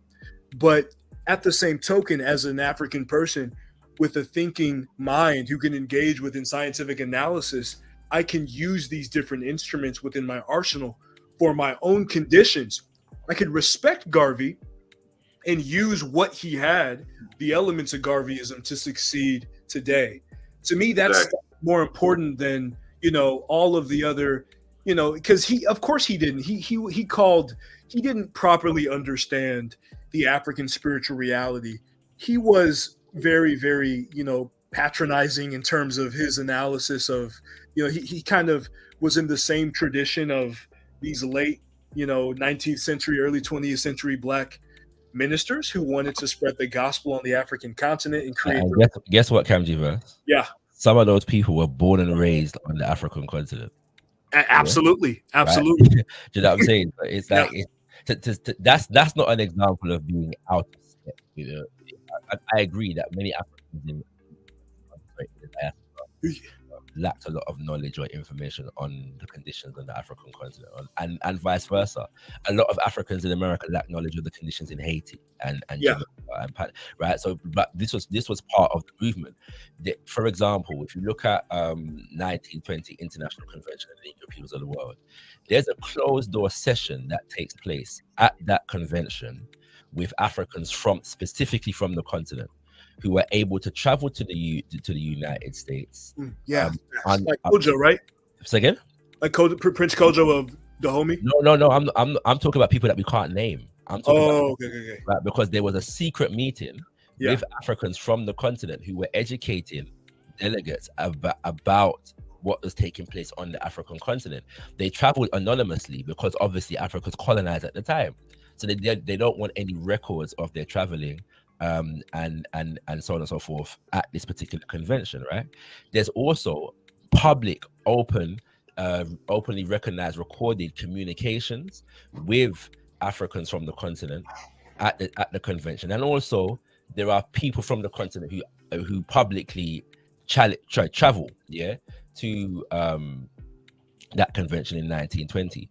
So part of the remit of the Garvey movement was the studying of the conditions of Africans around the world, including the African continent. And if you want some evidence of the UNIA's political understanding of the conditions on the African continent, read their submissions to the League of Nations, particularly the 1929 one. All right, there's a whole breakdown there of the conditions of Africans around the world, and it pays particular attention to what is taking place on the African continent in terms of land, in terms of labor, in terms of political systems, and what Africans on the continent were subjected to as regards colonialism. So it's simply not true to say that the people were, and if you know anything about Amy Jakes Garvey, she's an avid student of politics, as trained by her own father, and is said to have given Papa Garvey himself a lot of knowledge and information and strategies and methodologies for researching global politics. Yeah, I would say that Amy Jakes had more influence on the 45 Pan-African Congress in Manchester than, Du Bois did.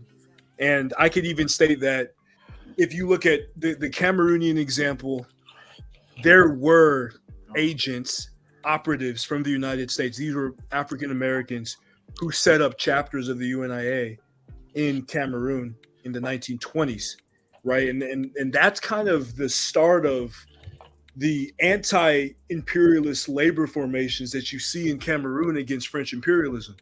So we must note that there is some evidence of interactions, and I have to be honest, there could be some negative things that we've never heard of before that occurred as well in the midst of all of these, clandestine operations. But honestly, what I would say is that we have to be able to look at this with an unbiased view in order to produce the best results today, right? Can I talk? Yep, go ahead. Okay. So always quickly, pro-Garveyites would always feign that there's no evidence. I did put a good link about her, right? That people can read who will review this particular show. But that what I'm trying to say is that there were people from Africa in America, right? People, and they have different points of view. The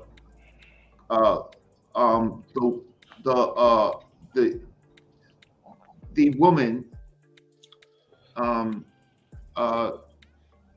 called Mother Kofi, right? She was interesting enough, she was a field director of the UNIA. She brought thousands of people into the UNIA, right?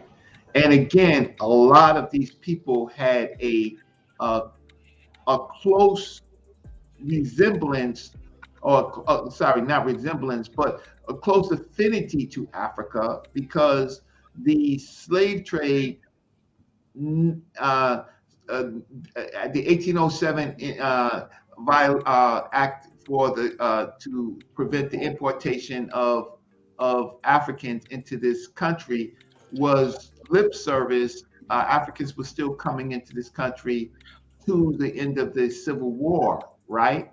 And so there were people whose parents were African and had these stories.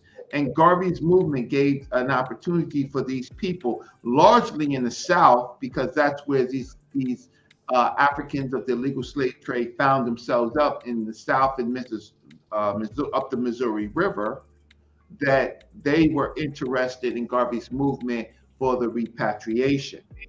But to say to now speak for Africa has been a problem that Africa has rejected from the diaspora, right? And we have to understand these tensions, all right? Here's a man, never been to Africa, speaking for Africa, right? There are Africans fighting and dying in colonial situations. They have their own interests, right? Can we just say that Garvey was not as, or let me just say frankly, Garvey was ignorant to the African situation and the African interest, and was wanting to import his ideas and thinking that all groups of people would follow, and that there was some tension. But and I'm only saying this because we have evidence in the later periods of this tension. I mean, But it's self-sufficiency. Like there's certain universal concepts. There's certain universal concepts that you don't have to like. You're acting like, okay, like they're in a situation where they're under colonialism. They're not even basic things like self-sufficiency. Yes. Being able to again print your own money, control your own economy, control your own land, be able to travel your own country, just basic things, universal freedoms, right? That you can speak for anybody, any human being on the planet, that you would say that you would try to work towards, right? So like, why I don't understand why you're being so critical for what it's good. We can learn and grow from it, but like it just seems like you're just saying, well, and you kind of take this approach with ancient Kemet as well sometimes, right? You're like, well, this is not, he's not the Messiah. They're not perfect. It's not a utopia, right? It's never going to be, well, I won't say never, but it's likely not ever going to be a utopia. But like, why can't we take the best of something and build on it? Because we're trying to learn. And so here's the thing. I'm not trying to do this religiously. I didn't say enough negative things about Marcus Garvey to have this type of pushback, because you know why? We live in 2023. So now we are trying to put things together for a new period for our children and our children's children. I'm gonna let Shakara go 1 second, but I'm gonna try to give him. Go ahead, bro. Go ahead. Well, I'm gonna give you an alley-oop and kind of what Reggie just said, right? So and I love Saber Reggie. Saber Reggie, I consider him an elder to me. He's taught me a lot about many different things.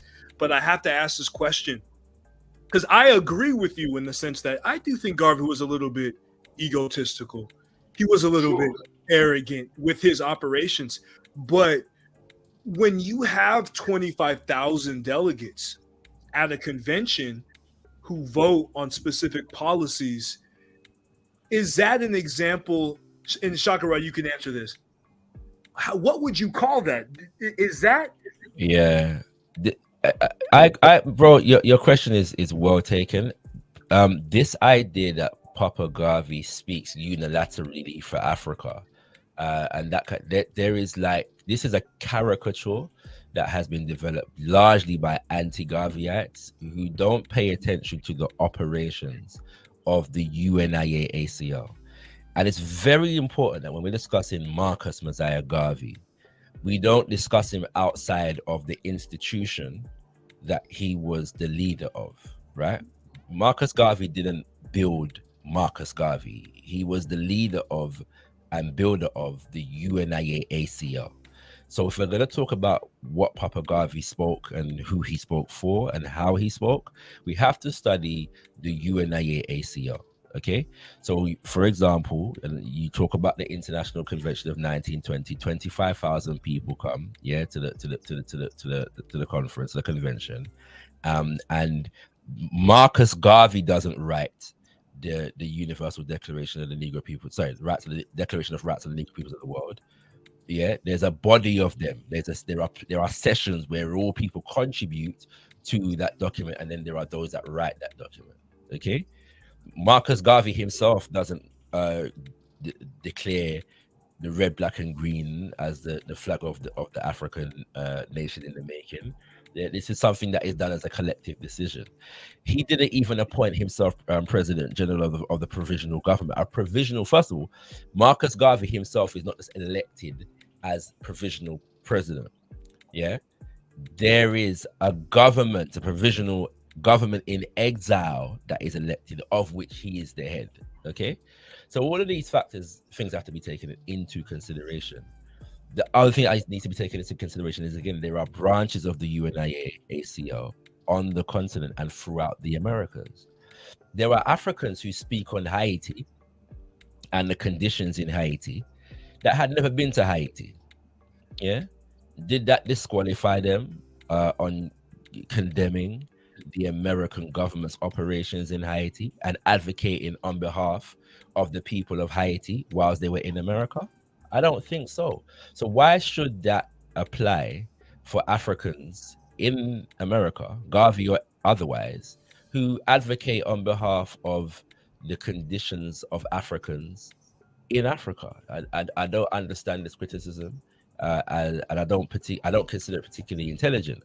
I'm sorry, because I'm making a critique on Marcus Garvey. One second. Your critique is not necessarily a problem, and if you make a critique, I am entitled to challenge it, right? And so calling Papa Garvey my baba, which is the case, Papa Garvey is my baba. As are all of our ancestors, right? My mamas and babas, right? So yes, I do venerate my ancestors. I'm not ashamed of that.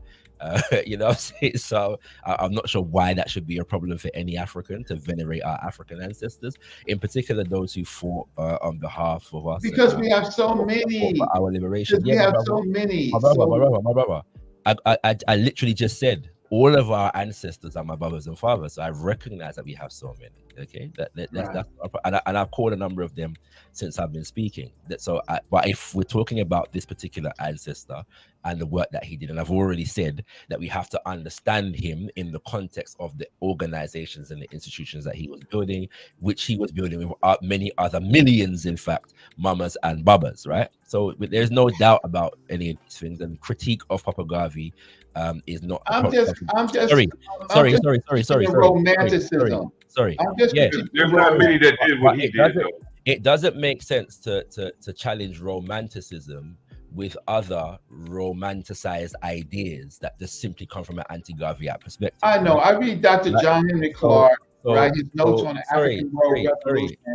Sorry. No, but I'm not talking about that. You're not the only one talking. You're responding to me, so we're having a conversation. Let's try to have a little bit of a respectful conversation. Yeah, that's what I'm saying. You notice here that I'm not particularly responding to your slights against me personally, or I'm not. I have nothing. Sorry. Let me finish. Or Garveyites in general. I'm actually trying to address the substantive. Okay, hold on. Okay, Shagara, you're gonna finish up, and then we're gonna let you respond. Yeah. What's it called? I'm actually just trying to address the substantive issues. Yeah. So I'm encouraging people to actually study not just the individual man, and his personality. Well, that's a good thing to study, but look at the operations of the organization itself, and what they were doing. It's just not true to paint this picture as though the black world, even outside of even prior to Garvey, you have significant relationships developing with Africans across the diaspora who are educating each other about the conditions of Africans around the world. That's partly what makes a Garvey movement possible in the first place. And Papa Garvey himself, as a well-traveled individual, is an inheritor of that tradition, and he becomes connected to those, for example, Deuce Muhammad Ali, who are gravitational points of that kind of analysis, whereby he's writing for publications, for example, whereby people are from across the black world are sending in and writing in about the experiences and conditions of Africans. This is before he even starts the UNIA-ACL. So it's just not a particularly factual picture that is being painted. I don't have really a problem with criticism, but if the criticism lacks viability or substance, then we just have to correct the record. You know what I'm saying? Okay. So let me just respond to my other brother about what did you say, brother, about my analysis on ancient Egypt or Kemet? What did you say? You're very often you want to say, well, you don't like the glorification of certain things, just like you're doing with Garvey. Like he's Right. not a messiah. Same thing with Kemet. Like you Right. say, people are too religious with it now, or they're too spiritual with it now. You don't get into the spiritual aspect of it, or like maybe religious is a better word. Like you don't like when people over celebrate Right. great people and nations in our history. I guess not that you don't. I mean, you're one of the foremost researchers that we have in our community, but at the same time, you have this little prickling thing where you just go in, and I'm trying to figure out what the source of that is and what. Yeah. Okay. So thank you for that. So in studying that civilization and bringing it to this point is that what we are looking for is solutions, and we want to be able to apply anything into our current state, right? I do find people religicize the past, right? The Garvey movement was incredible for its time period. It's not as useful in our current situation, right? It's I disagree. I don't think is it a black man today that owns, or a black company today that owns steamships that travel around internationally? what steamships he bought steamships. What did he do? So The fact that he could even buy them in 1920, and they did go. He did sail some, not sail, but he did travel some of those ships, even though they weren't all successful missions. But the fact that he even got in that position and did that 100 years ago, that was unheard of. Niggas don't even think about doing shit like that today. No, because there's lots of factors why it was a great idea, but to think that those ships would make it to Africa and back and forth being unmolested by the various governments, right? Those were great ideas. But somebody had to try and fail first so that we could learn from it, right? I don't have a problem with that. I'm just talking about the practicality of it today. I don't like to romance things. I like to say, okay, so after Marcus Mosiah Garvey, after he was how can I say convicted, and after he died, right, we move into different movements, right, and many of those ideas that he had unfortunately didn't carry forth. Garvey, Du Bois outlived him, went to Africa, lived in Africa, and died in Africa, and continued actually the work. He didn't have a movement. Du Bois never had a movement, but he continued his thinking. I'm not downplaying Garvey. Thinking. There was no resources that went to Africa because of W.E.B. Du Bois. You see what I'm saying? There was no building materials. What resources went to Africa because of Garvey? Building materials. Actually, that's incorrect. Go ahead, Shaka. Yeah, that's just incorrect. First and foremost, much resources went to Africa within the context of the Garvey movement, but most notably, when in 1924 the UNIA-ACL sent a delegation to Liberia to start an agricultural industrial program. They were sent with resources, estimates of about $50,000 worth of resources with agricultural industrial experts, and that's just one example. But let's say that they were never able to do that. Does the resources that they generated among Africans in America mean nothing? The resources that were generated. No, it doesn't. Africans in throughout the Americas, in Jamaica and Panama, Costa Rica, etc. Yeah, okay. So the other thing is that we have to appreciate that there were, under the auspices of the Black Star Line, there were 4 ships either purchased or near purchase. 3 were fully purchased. 1 was not quite completed. The purchase was not quite completed. That was the one that landed him in prison under trumped up charges. Yeah. However, that last ship that was never fully acquired Yeah. was the only ship that was prospected to do the Africa journey. Right. The three before that were never intended to go to Africa. And so again, romanticism, right? We spoke about challenging romanticism. One of the romantic ideas that is often put out there about the Garvey movement is this overemphasis on back to Africa. And it's something that Garveyites at the time challenged. It's something that Marcus Garvey himself challenged. Yeah. But the idea that all they wanted to do was take people back to Africa is an oversimplification of the thing. Yes, again, like we have to actually study the organization and its operations. Yeah, and if we did, then we wouldn't make regarding the Black Star Line Steamship Company as though all they wanted to do is take people back to Africa, because that's false, right? The other thing is that when we talk about romanticism and glorification and messiahship, it's one of the things that it's interesting in this conversation that Mama Laura Coffey's been brought up, because she was in fact seen as a messiah, yeah. And her appeal to the organization and the church that she developed was that messiahship type vibration. I'm not challenging that at all at the moment. I'm just simply saying it's interesting that we're challenging messiahship and using somebody who was considered a messiah, yeah, literally, to do so. She led a religious organization, yeah, and she's entitled to do that. But yeah, there appears to be a contradiction there.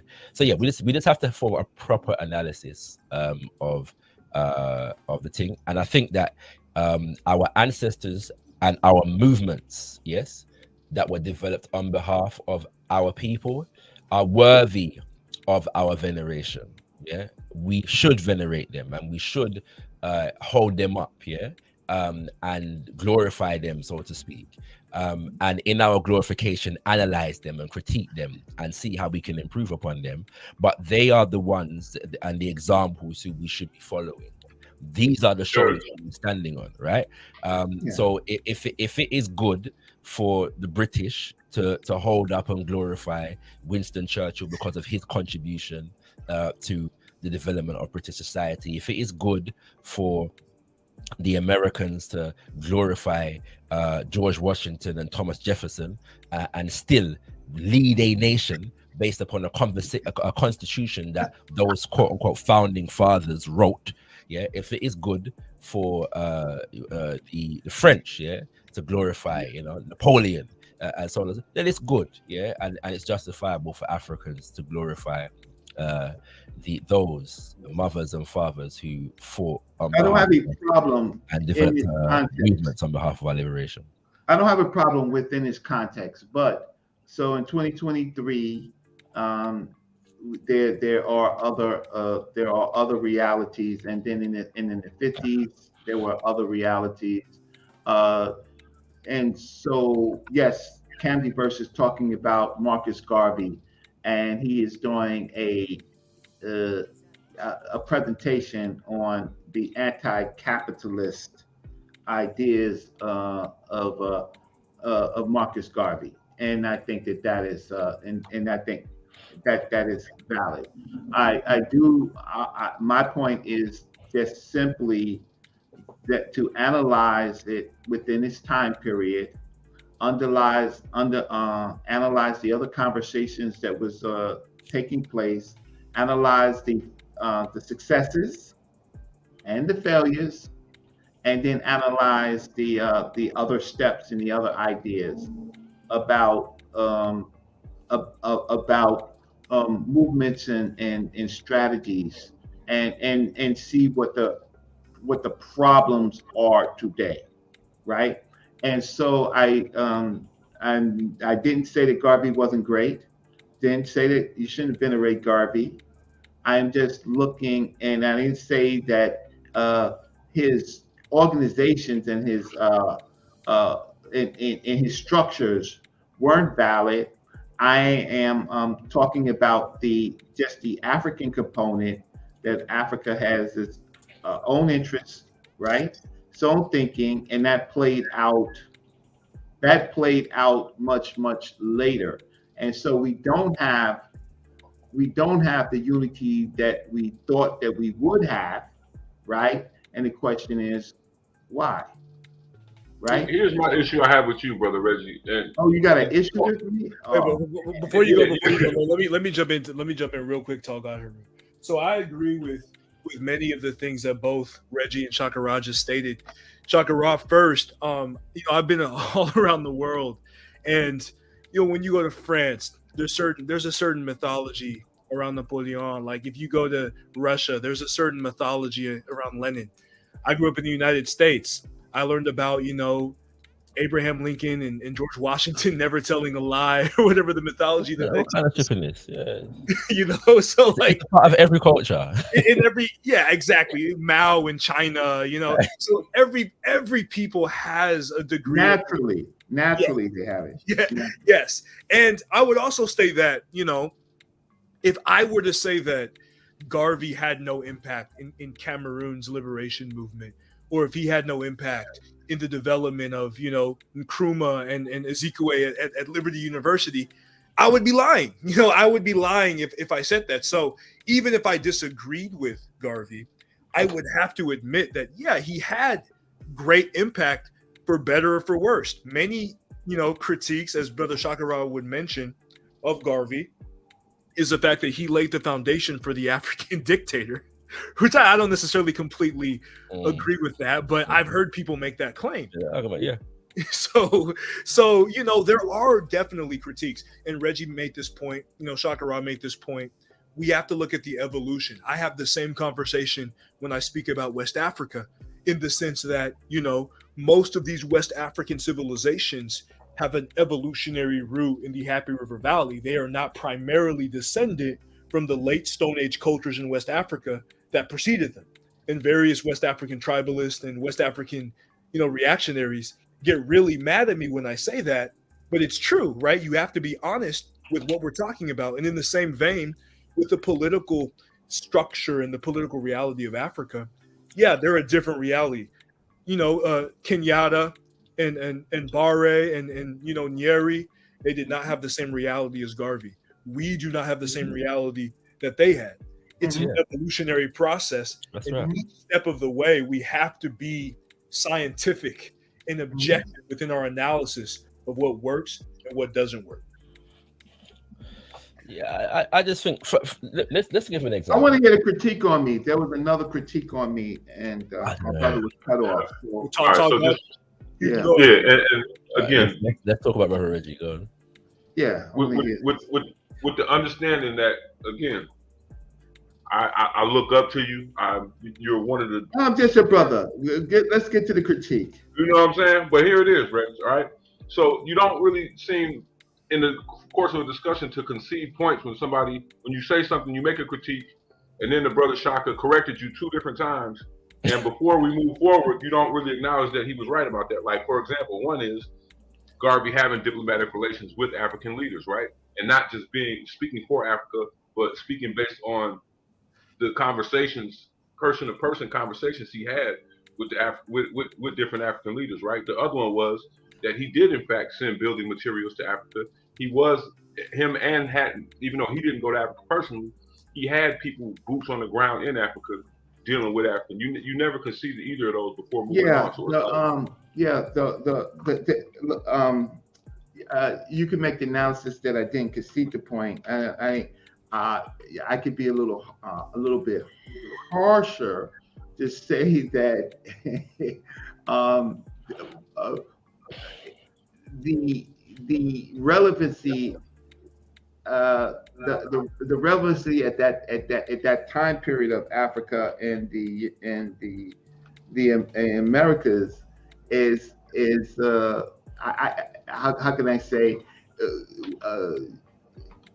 there was certainly contribution. It was certainly it was certainly important, right? But it was, again, Garvey's point of view, Garvey's vantage, what Garvey was doing, right? But that's what we read about when we're reading about Garvey. Sure, when we're studying Garvey, that's what we're going to get. There's always a friction between Africa. That Africa has always had its own. Africa has always had its own interest, right? has But its Africa's own, interests have also been divided too. It wasn't like Africa's been like this united front, right? has its- yes. So yes, has its own interest. But what we try to analyze is what what happened after Marcus Garvey died, right? Those particular efforts, it wasn't cemented enough, right? I agree. If Garvey was not arrested, maybe if Garvey didn't die, right? Maybe there would have been much more. Maybe there would have been much more, and I wouldn't be having this conversation. But the realities of the situation is that those things did in fact happen. And I'm just against the over glorification when there's so many other people involved in this movement, right? And the Garvey movement sat on others. And then after Garvey died, then there were other movements, right? And then Africa was able to begin its own plane, right? And of its own thinking, right? Yes. And their plans failed as bad as Garvey's did. Worse, you could argue. Wow. Yes and no. True or false? Well, I think Let's talk about it. No, I tend not to use the word language like failure in relation to our ancestors and their movements. However, wait, Candyverse, you let that slide? Okay, we could have a debate. We could have You a would agree that we're not in a state of failure right now? I don't know why. I don't know why. If Candyverse, I need to talk to you. Okay, hold on. We're not okay. I think when you talk about failure versus success, that has to be contextualized, right? Because you could have a debate. What do we produce? Huh? That's the bottom. What do we produce? That'll tell you right now that we don't got to. This is not to be a long drawn out argument. What do we produce? Talk about what we produce, and then we can see if we put it this way. Put it this way. If we're being consistent, with the terms of the conversation thus far, the same analysis that is being applied to the Garvey movement can be applied to every other movement, because none of us have achieved complete liberation. Now, I wouldn't use those terms, personally speaking. I agree with Kamjiverse. We have to apply significant nuance and contextualization to our movements and the fact that our movements exist in a state of warfare. So we're going to win some battles and we're going to lose some battles. We're going to go forward a few steps and sometimes we're going to be pushed a few steps backwards. We have to understand all that as it relates to all of our movements, right? We have to appreciate that. But if we are going to use the same terms that have been used in relation to Garvey, I don't see why that can be said in relation to the Garvey movement, but not other movements in general. And that is the reason why I stay away from language such as that, because it doesn't allow us to properly appreciate what our ancestors have done and what they've achieved and what we can exactly learn from them and modify and develop on for the present day.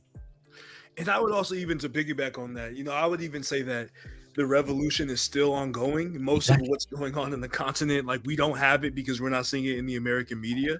And, the nuance is the word, because even if you're looking at the Monrovia bloc versus the Casablanca bloc, Casablanca being inheritors of some of the more radical proponents of what we saw with Garveyism and earlier, ancestors. And then the Monrovia being more moderate, being more related to that revisionist period in the 1920s. So depending on what you would even legitimize as authentic Garveyism, you could have the argument on both sides. Some people would say, no, it's a failure because we didn't take everything immediately and have an independent, liberated state on day one. Others would say, no, it's a success because incrementally, we got the right to vote. We have our own businesses. We have our own schools. We don't have our own economy yet, but incrementally it's getting better and better and better. So that's why I kind of failure. It's more of an extreme. Do they have their own businesses though? Like, who creates 70% of the jobs in African countries? We don't have our own businesses. Camtyverse. We're basically 158 years out of chattel slavery, right? Okay. That is enormous. I mean, talking about the diaspora in Africa, Yeah. the continental Africa from the 50s and 60s were able to begin rapidly forming their own nation states, right? Yep. And Simple without substance. say what? Well, I don't Simple think without I don't think that's Oh, simple though. oh, Okay, but hold on.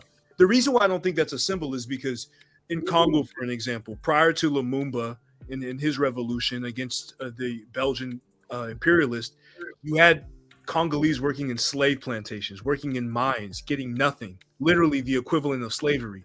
Even going back to Leopold's reign over the Congo in the 19th century, it's a big step to go from enslavement in mines and in concentration camps to being liberated and being able to have a leader that looks like you. Is it the complete mission? Absolutely not.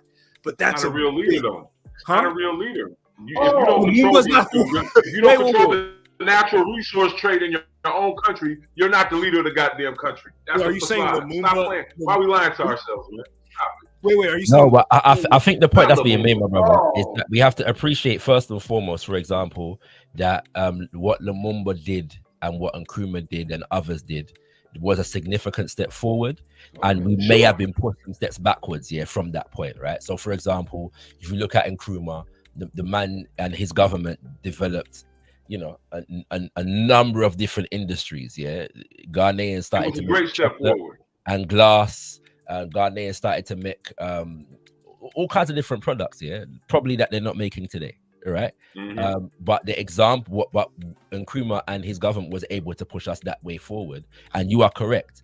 But because of the imposition of neocolonialism, we are pushed 3 steps backwards. But if we just say, well, the movement failed, we will never be able to appreciate, well, actually, they achieved some things, right? And properly analyze and delve into, well, actually, what led into what they achieved being undone in the way that it was undone. But I'm talking about where we are now. I'm not trying to kick dirt on none of the people that tried to do something to galvanize and mobilize our people, right? Like, I'm using them, like Marcus Garvey is obviously, somebody I venerate, somebody I want to follow, whose blueprint I want to follow and grow on and improve on the mistakes and build off of that, right? That's somebody whose shoulders I want to stand on. But where we're at right now, if we're not going to acknowledge we're in a state of failure right now, then we're not. We're being romantic right now, because again, what do we produce? How many African countries are not including the in a United state States? of failure. We're in a state of warfare, right? Yeah, And I failed. do believe with Shakara is that there are some battles that we can win. There's some breakthroughs, but overall, it is warfare for the resources and the minds of African people. We're not. When I say failure. Yeah. When I say failure, I just mean that the methods we've been using up to this point have failed us. They have not led to successful results, right? Okay, so let me answer that. So I'm in engineering, and we deal with factors of safety. So in order to design an instrument, a load-bearing instrument properly, you have to include the factors of safety. So you have to look at the areas where it will fail in order to design a successful instrument. So with respect to the evidences that we have from Delaney to Blyden to Garvey to Nkrumah to Nyerere, et cetera, to even Sankara, right? Those failures are not necessarily losses if we were to look at it from an engineering perspective. They're lessons, because I got you. Evidence. And it's so funny because listen, I mean, look, I've had incredible education. I've met Rollins, I've seen Sankara, right? He went to the university the school that I was in to meet Professor Leonard Jeffries and the staff of the Department of Black Studies, right? I mean, I've just had the benefit to travel to Africa and to travel to Africa with Dr. John Henry Clarke. I would suggest everyone read, of course, Dr. John Henry Clarke's book, right? Which is a great coverage, African World Revolution. Yeah, one of my favorites. Right? Where he covers what he does, but I am maybe not doing, I certainly not doing as well as, or not even close to what he's doing, because he covered all of it. And he also, the Garvey movement, Booker T. Washington Du Bois. He covered all of them, the Pan-African conferences, all of them, right? And he did a remarkable thing by covering what Africans think, right? So he covered Nkrumah, right? And then he basically closed the book with Cheikh Anta Diop's Black Africa, the basis for a economic and federated states, right? Yeah. And so he did great coverage. And he donated a lot of time to Garvey, right? He donated a lot of time to Garvey, and more Garvey than Du Bois or anyone else. I accept that, right? I accept that. But I do think that what happens in our communities is that we romance a particular figure and a particular movement, but those ingredients, right, or elements can't not necessarily be applied today. When Garvey was around, we had not, in America, we had not one black mayor, right? Even Malcolm X died. When he died, there was not one black mayor of a majority black city. He thought in organizations, right? Now there are several black mayors, there's county leaders. We're in another period in America.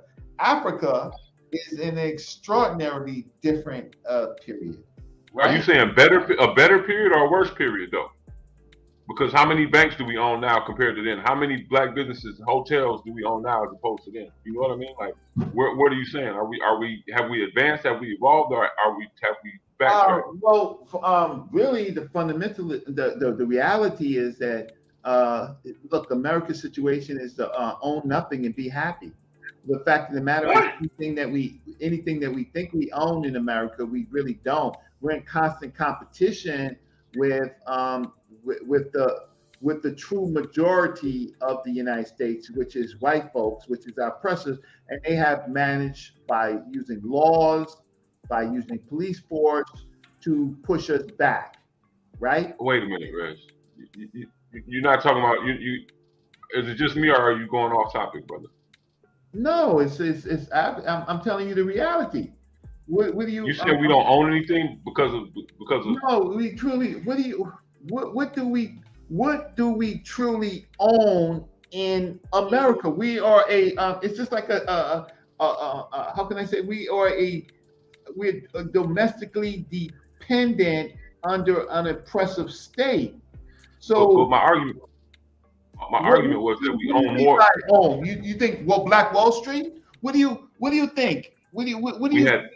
We had what I think is we had more black businesses, more black banks, more black hotels than we do now, or maybe until the last 10 years. We've had more than 100 years ago. We were more economically stable than we are today. That's my argument. Because of our survival, because of segregation, right? We were left to ourselves, but now they've changed the situation where everything is integrated, right? And so we own nothing, and they want us to be happy. So have we evolved? I'm sorry. Go ahead. That is the problem. We cannot, unless we, in our majority cities and counties, unless we can manage our governments, local governments in here, right? We won't have a chance. There's something that we have to do in America. Can I ask a question? Can I ask a question? Sure. There's a question, yeah. Brother Reggie, a minute ago, did you just say that Africans in America are economically dependent and suppressed? Am I correct? Say that again. A minute ago, did you just say that Africans in America are economically dependent and suppressed? Yes. Okay. And don't own anything? Ownership is a facade. So okay, I'm just clarifying the statement that you made. It's a very interesting statement. Yeah, ownership is a facade. Thank you for the clarification. And my question then becomes, how you also said a minute ago about we have black mayors and so on. Now, how would you assess those two conditions? So, what does the presence of black mayors mean in the context of economic suppression as Exactly. well. Okay, it's okay. So that's a stage of having black leadership in controlling local majority populations, right? In our majority cities is a stage. What is and that has only happened since Carl Stokes in 1968. So from 68 until now, 50 something years. But we have missed a step in managing our elected officials, right? So we put them in power, and now they begin to become actors of the state in the city. Okay. Right. Because we don't control anything. We're not really controlling anything. This is a beautiful point. So why are you pushing back on me when I'm saying own nothing and be happy? No, I'm not pushing back on you at all. I'm just You agree with that, Shaka? No. Well, let's just say this. It's a very interesting statement coming from Brother Reggie in light of some of the other things that I've heard him say recently. But can you answer the question? So do you agree with that? Do you agree with that statement? That we are economically suppressed and repressed. 100%. No. Oh. Own nothing and be happy. Is that I don't know if, to be fair to Brother Reggie, I don't know if he was affirming that statement. I think that statement is borrowed from the Fourth Industrial Revolution rhetoric, when they say that you will have nothing and you will be happy. So I think he was saying that is the condition that Africans in America are being subjected to, and white folks Yeah. So I don't think that he was saying that that's what we should be. I think he was saying that that's okay. I'm just trying to figure out where we're going. Yeah, that's fine. But can I just say this though? Yeah, because we talk about, because this is what it means to learn from examples of our history, right? So Brother Reggie just said that we don't, and I'm gonna, because the subject today is Garvey and the Garvey movement, I'm gonna use that as an example, right? As a template, yeah. So Brother Reggie says, we don't own anything and we don't have control of our political officials. Our political officials do not represent us, yeah? Which is the reason why, yes, within the auspices of the UNIA ACL, it was proposed and ratified that every branch, and every nation in which the UNIA has a presence should develop a Negro political union that is able to put up its own representatives and lobby on behalf of Africans in that particular place, right?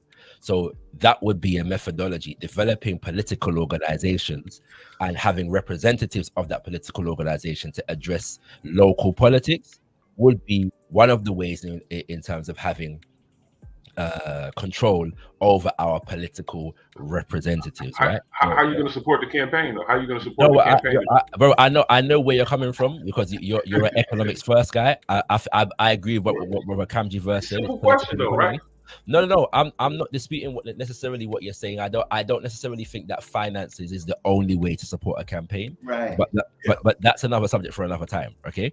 All I'm saying is that the example of having political organizations through which we can have an influence on the political process locally, at least, is something that the Garvey movement espoused, and organized to do. So I'm just saying that yes, there are things obviously that applied in the 1920s that don't necessarily apply now, but there are things that do. And I'll give you another example. Kamji verse, and by the way, brother, I missed most of your presentation, so I'm gonna have to go back and listen to it. But so good. So but it's like I feel like I was supposed to wake up, because I was awake like hours before I was supposed to be. You know what I'm saying? So and something told me to just check my phone, and when I checked my phone, you was live. So obviously the spirit of Garvey was moving in me. I say that for the special benefit of Brother Reggie. What's it called? I just want to quote this from the book, one of the books that you referenced, which was Race First by Tony Martin, page 136 to 137, and he says, meanwhile, at the 1924 UNIA convention,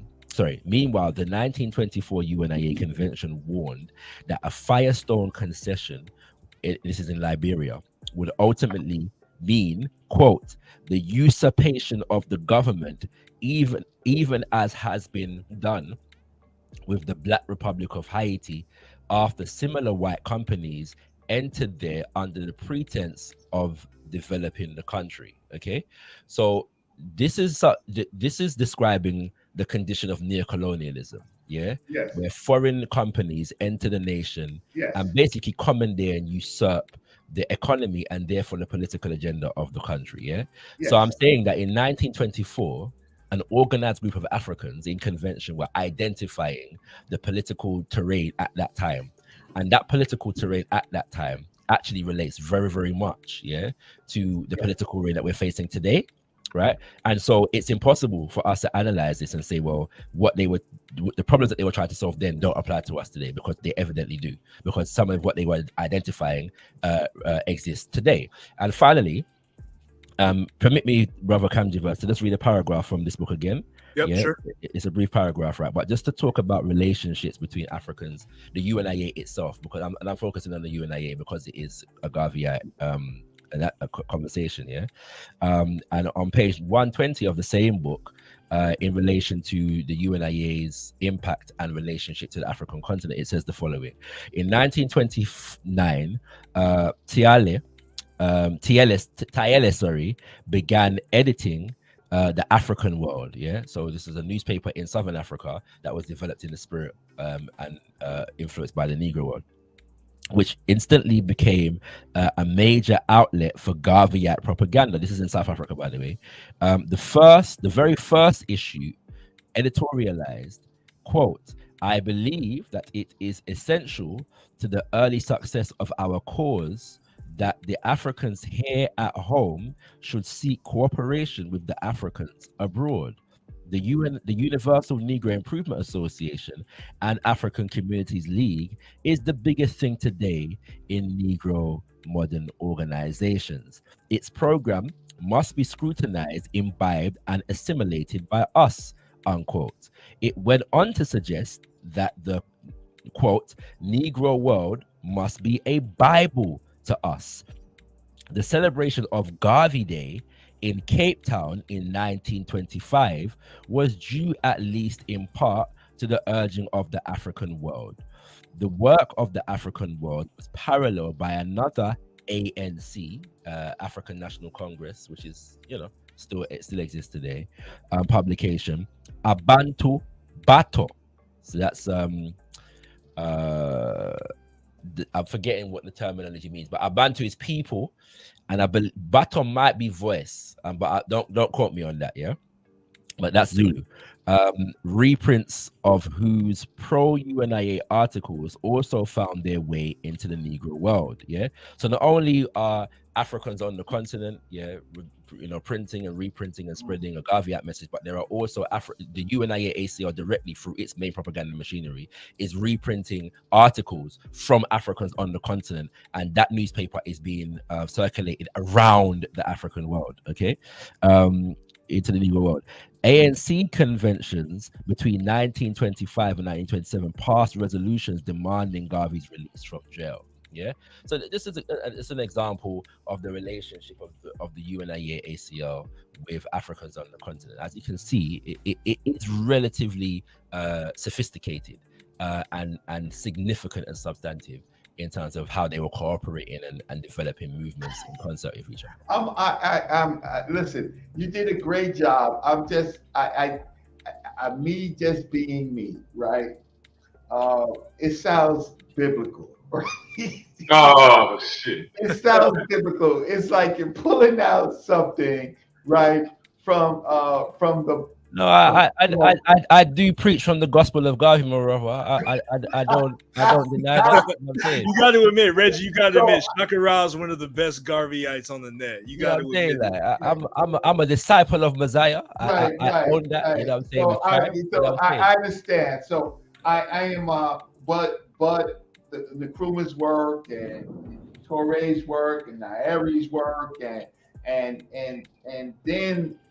then of course later some of the great presidents, all of those things are being circulated too. My comment about the Americas, what's happening in the United States, is a little bit different. Yes, Garvey created a union concept. Later, let's say Malcolm X created with Dr. John Henry Clark, organizations of Afro-American unity, right? An organizational concept similar similar vein. So I think that some of that is just natural. And then the majority black cities were born, right? And that is the structure in which many of us live in. Many of us in America live in the majority black cities, not in counties, not all of us. And so there's an evolution. Listen, I'm not taking away from Marcus Mosiah Garvey. I'm not taking away from him. You think I am? I am not. I just want our people just to be as knowledgeable on other figures, and particularly other great other intellectuals that have thought about these things, and that know that Africa is on its own trajectory, and the Africans in the diaspora are now on our own trajectory. So it's important, I think, for Africans in the diaspora to unify, right? To unify, not with the exception of Africa, but do know that Africa has made itself clear, right, that it's on its own trajectory, right? What do you mean by that, brother? It's on its own trajectory. Well, They're not even the African Union isn't even really unified, and they got puppets in the leadership. You know what I mean? Dr. Erikana Chimboho Kwai was supposed to be the chair, the leader. Well, it's on its own. It's on its own. You know, how can I say where we would say Pan-Africanism or perish, right? Well, let me finish, brother, because you gotta hear me out. Why are you so negative on Africa and Africa's? What do you mean, brother? That's what I'm saying. You gotta hear me out. You're not even hearing what I'm saying. You said you called them you just called them puppets, right? Right now, brother, that's why I'm asking you to hear me out, because you're missing the point of what I'm saying. Well, I just heard the word, so I'm gonna hear you out now. Go ahead. So you're talking about Africa being on its own trajectory, and I'm telling you, what I'm trying to explain to you is it's not on. It's very divided, especially among the leadership. There are certain blocks of leaders that are moving together in unison very nicely. You know what I'm saying? But as far as the African Union and the leadership, there was just an issue with the last election, where again, Dr. Erikana, a sister who's the leader of the African Diaspora Development Institute, which I am a member of, right? So I'm not bashing Africa. I love Africa, but again, I'm realistic about our condition here in America, and I'm realistic about Africa, right? And this is a prime example. She was supposed to be running for a leadership position in the African Union, and the French puppets, I can't remember everybody's name, but they found a way to make this guy basically ran unopposed because of some loopholes that they pulled. Right. So maybe you can explain that better, Cam. But the point is, there's still. Sorry, Cam, you say his name again? It's Musa Faki, if I'm not mistaken, of Chad. Yeah.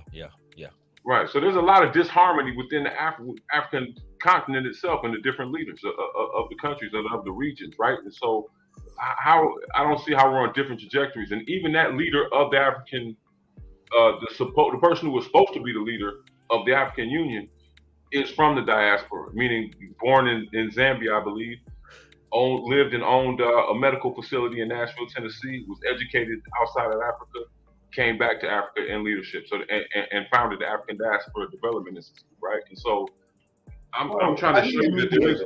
So just to add to what, before you come in, Richard, just to add to what the brother is saying, one of the reasons why that happened here with Baki and those is because one of the things that Chiamboli Kwa was doing was popularizing the discourse in the English-speaking world around French neocolonialism.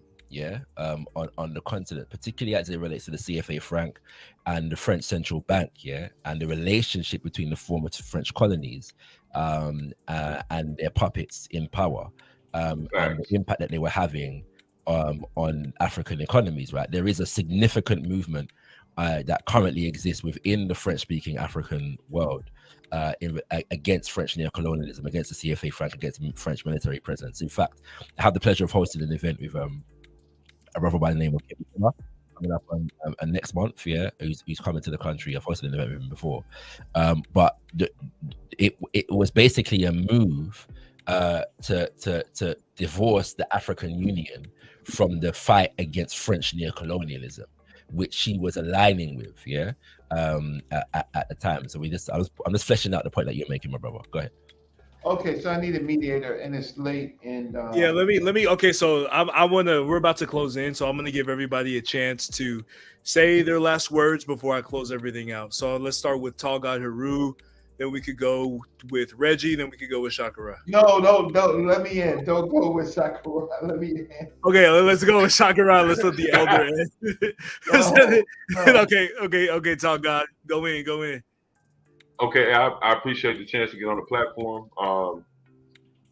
To me, again, it's all about taking the best part of the things that our leaders and ancestors did positive and leaving behind that which is not, that which is not useful, right? And that's really all it's about, what we can do right now to build on what these people did, instead of necessarily saying they're not this, they wasn't that, they were flawed. We all flawed, everybody's flawed, but how do we keep the ball rolling forward? And that is, to me, through business activity. You can't have any political power or any other type of power or any peace of mind in your house without economic independence. And that's what I'm on, is discussing ways and solutions how to get there. So hopefully some future conversations can be on where we're going from there. And, as it relates to the topic, right? Maybe we just kind of flim-flamming with the definition of capitalism, but the United States is not, there's no free market capitalism in the United States or anywhere else, right? And so every economic ecosystem is going to be based on some forms of social practices and some capitalism. So I just want to make sure that hopefully, in the future, we move the discussions toward what we can do on a business level. I know Smash is doing a lot of good stuff with that. He did a good program a few days ago, the Black City Plan. I think that might be your brainchild too, Reggie. So anyway, I'm gonna cut it off there, and I'm looking forward to more productive discussions on what we can do now to build, man. And I am in the commercial real estate business, by the way, and work with some large scale Black developers, and hopefully, like I said, we can discuss that further in the future. Peace. All right, bro, Shakara. Yeah, so just first of all, giving thanks to brother Kamjiverse for the platform and the subject. I appreciate your work, and I look forward to. I'm gonna spend some more time on my edition of this. I did share a link in the back chat with you, by the way, with a snippet of my dad speaking on this subject. But my aim is to really build upon what he did with that, and kind of flesh it out a bit more, because I feel like the economic philosophy and practice of the UNACO is grossly underappreciated. And so the subject is really just, for me, a methodology or means for engaging that topic a little bit deeper. So I appreciate it. One of the things that needs to take place in terms of the evolution of this topic is to merge our analysis of an organization and a movement like the UNACO with your analysis, Kamji, of the African mode of production. Yeah, I think that's where we need to go. With this thing. So and that's definitely where I want to take it. So I look forward to presenting, and I look forward to hearing your feedback when I eventually do and unveil that particular presentation. It will contain at least some of what you shared today. Thank you for that. Finally, just to say, I love to engage in discourse and analysis, criticisms of the virtues and shortcomings of our ancestors, and in some ways, more importantly, the movements and the organizations that they developed and that they led. I think, however, that sometimes sloganeering is actually a facade, or used as a facade for actually engaging in critique. And what I mean by that is simply saying, well, we shouldn't romanticize, which is true. We shouldn't romanticize. We should ban all Rome antics. In that regard, and I'd agree with that. But then that statement alone is not a critical analysis. Simply saying the times are different, and everything that applied then is not going to apply now. But this is a true statement, all right? And something I think that probably would apply to any moment of time that we're in. There are certain things that applied in the past that don't apply now, and there are certain things that apply now that are not going to apply in the future. I think we could all take that for granted. But simply stating that is not actually engaging in critical analysis, yeah?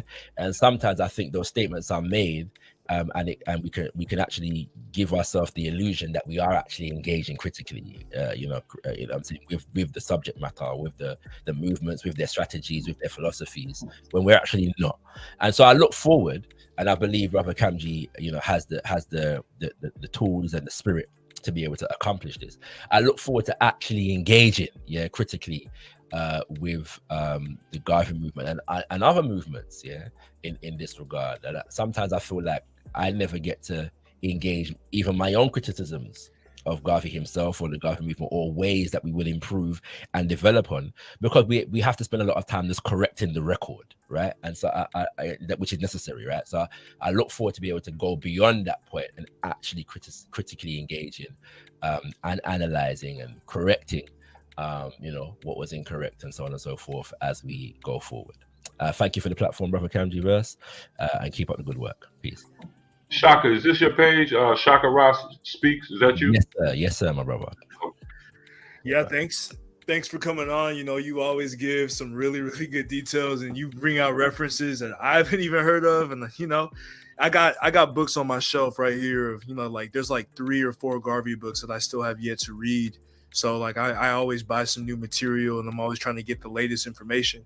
But you know, as you said, you know, it's not even about worship, or you know, it's not about like having an uncritical glance, right? And I know, you know, Saber Reggie here has offered the most, you know, criticism of Garvey in the sense of not wanting to go overboard with it. So we're gonna let him close out and say his final words.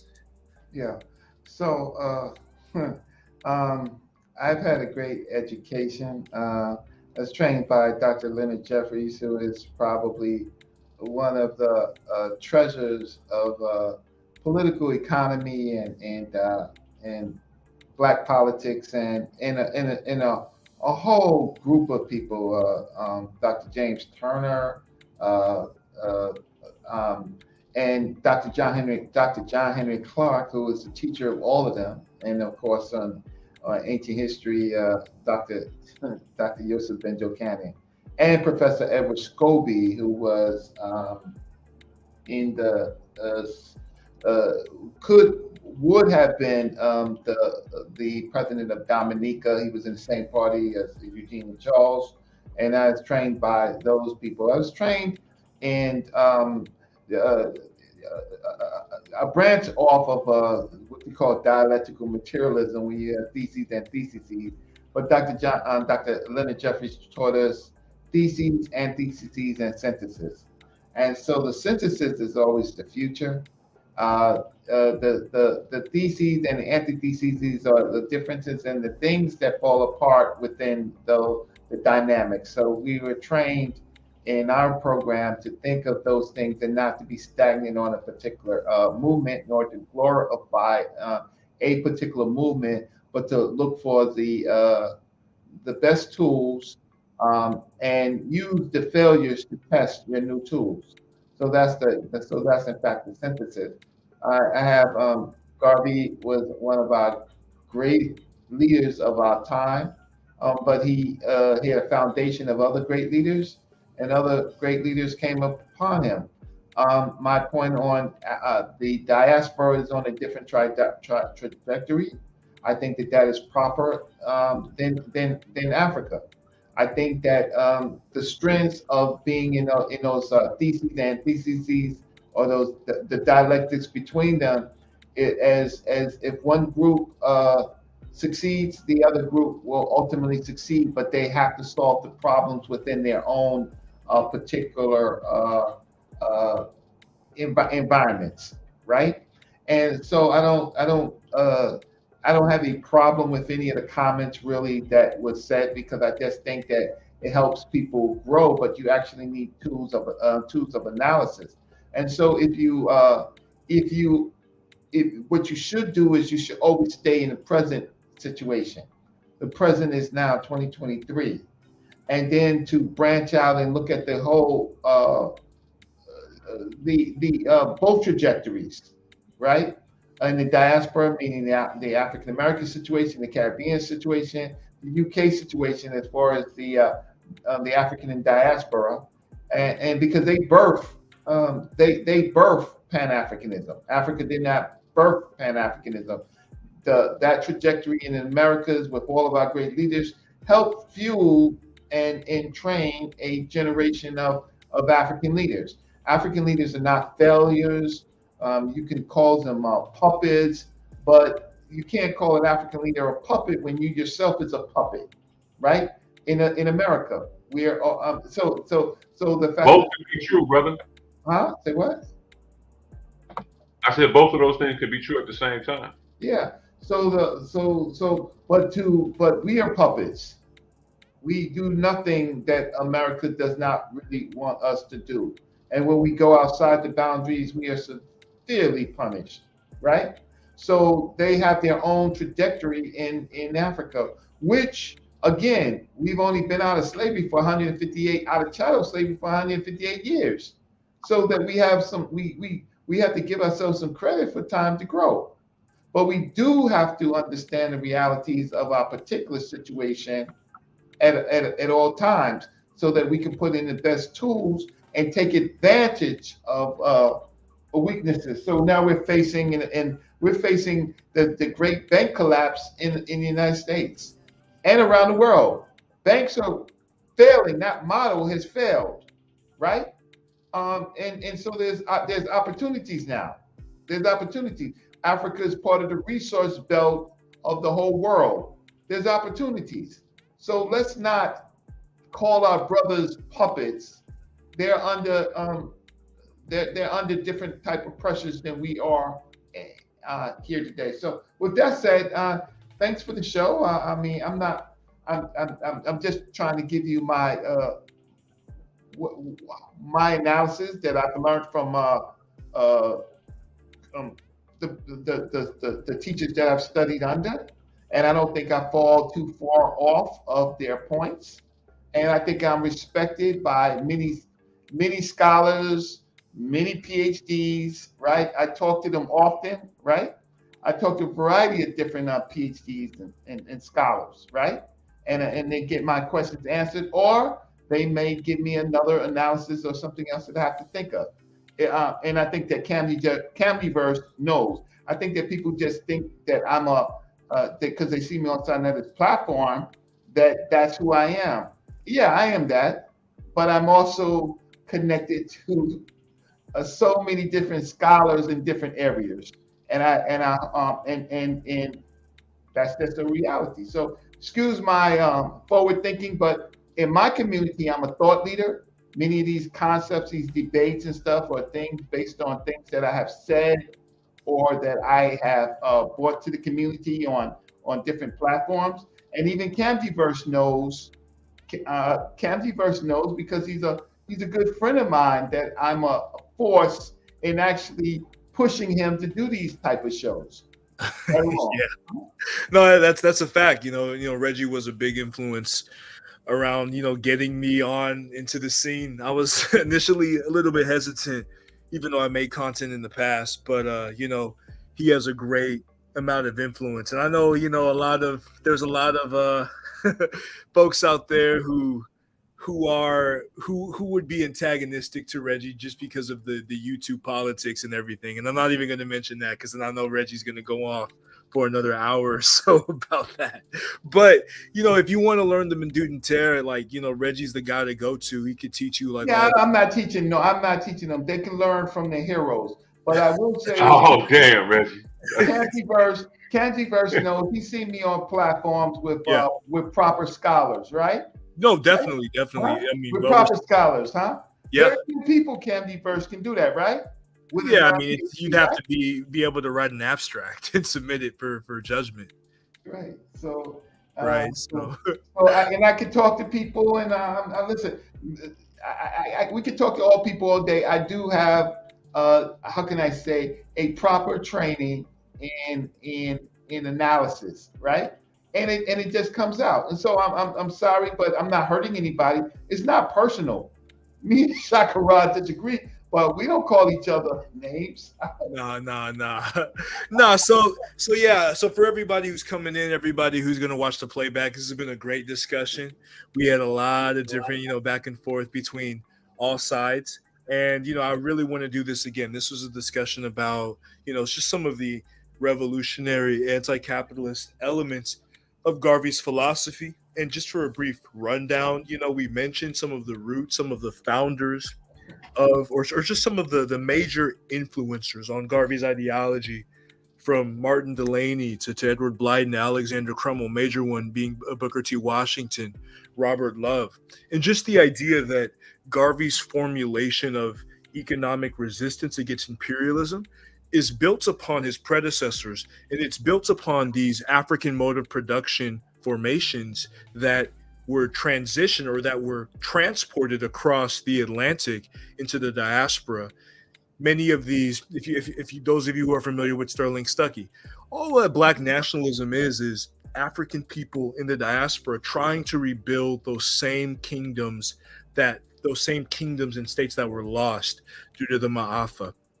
And we can respect different divergences in the same way that when you listen to Afrobeat versus when you listen to funk or hip hop, you see some distinctions, but at the same time, we still do come from the same African root. And when we get our own house together, when our Caribbean family, our South American family, or continental family in Europe and North America, we get our house together, it's always the hope that we have a family reunion, and it's always a hope that we get what we need to get done on the right accord. So with that, I hope you all enjoyed this show. Hit the Cash App $Camsyverse if you want to give me some support, and I hope to see you all in the next one. Peace. Peace. Don't be so hard on me, Tall Hill.